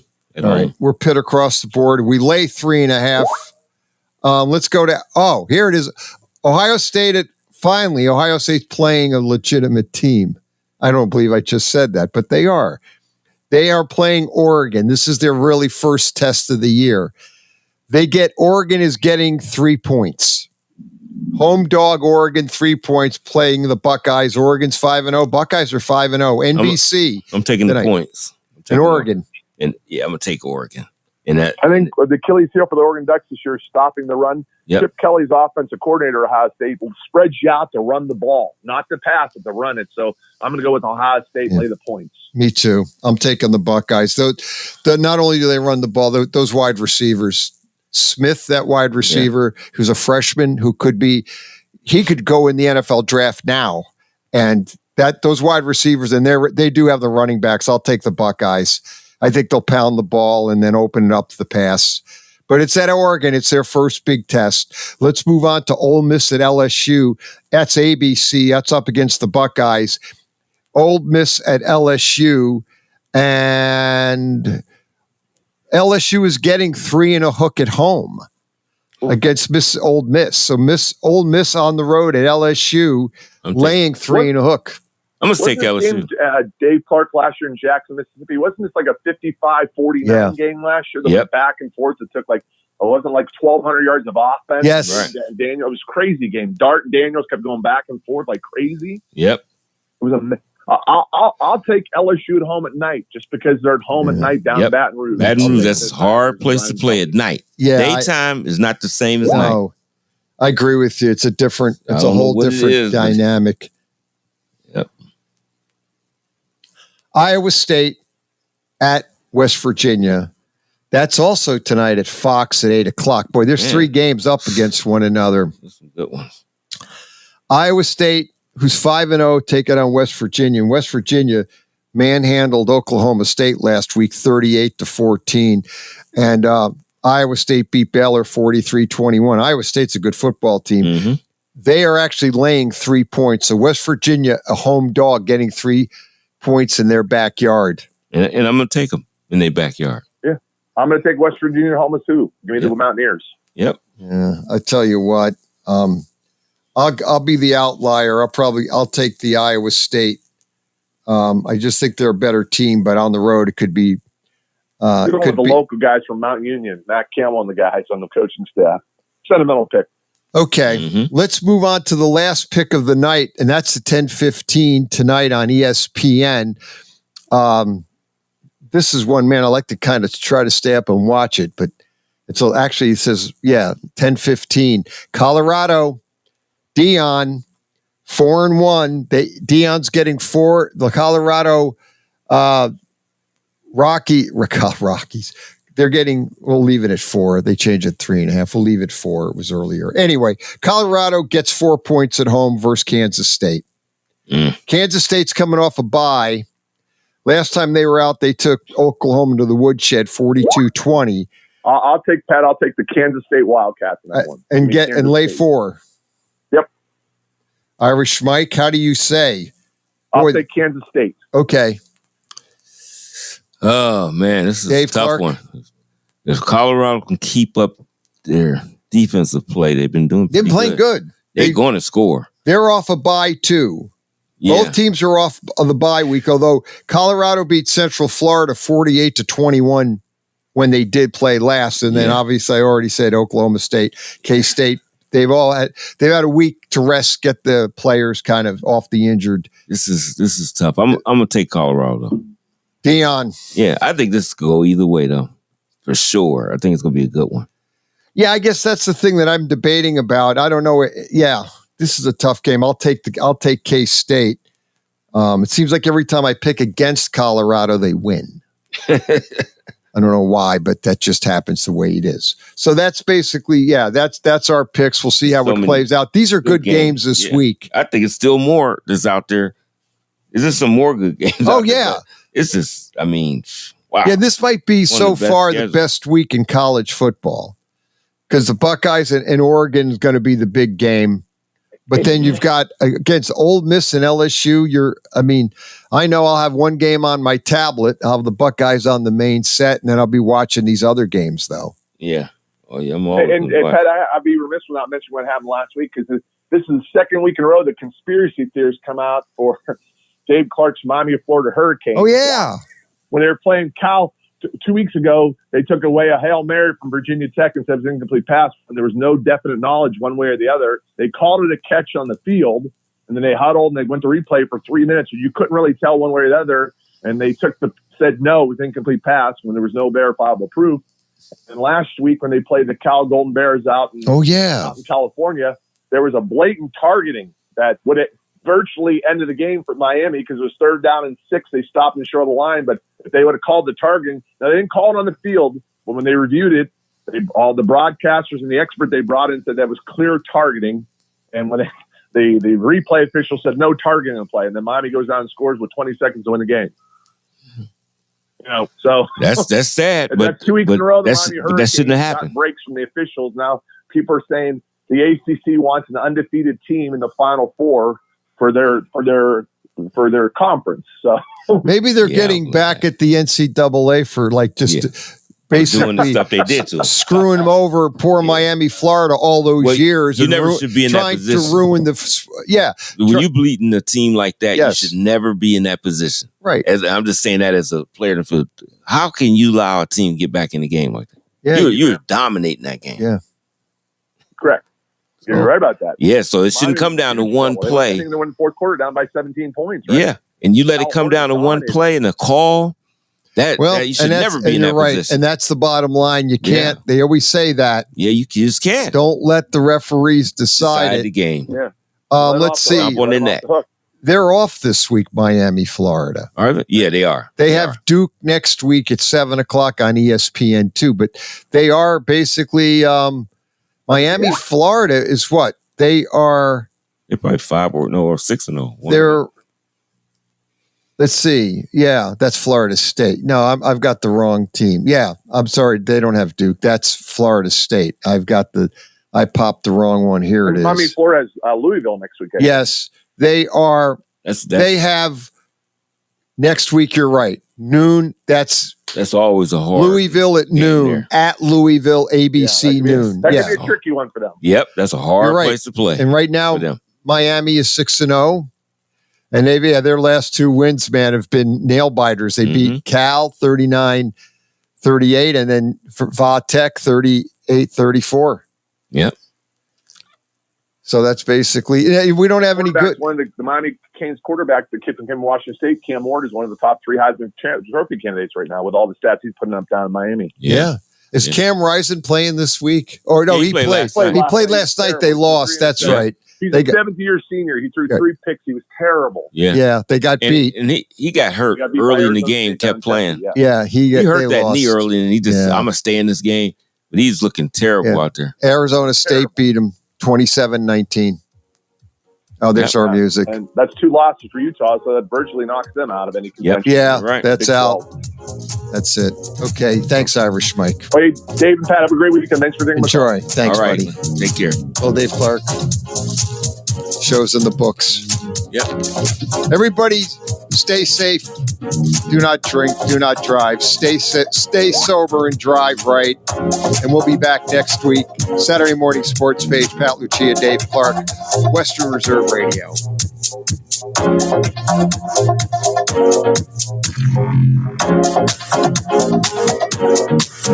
You're listening to WRDB, Western Reserve Digital Broadcasting, Youngstown, Warren, Salem, and around the world.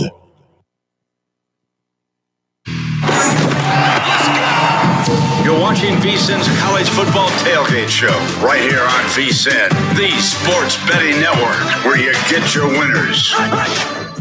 We keep it rolling here on a Saturday morning. Start your Saturdays with us here on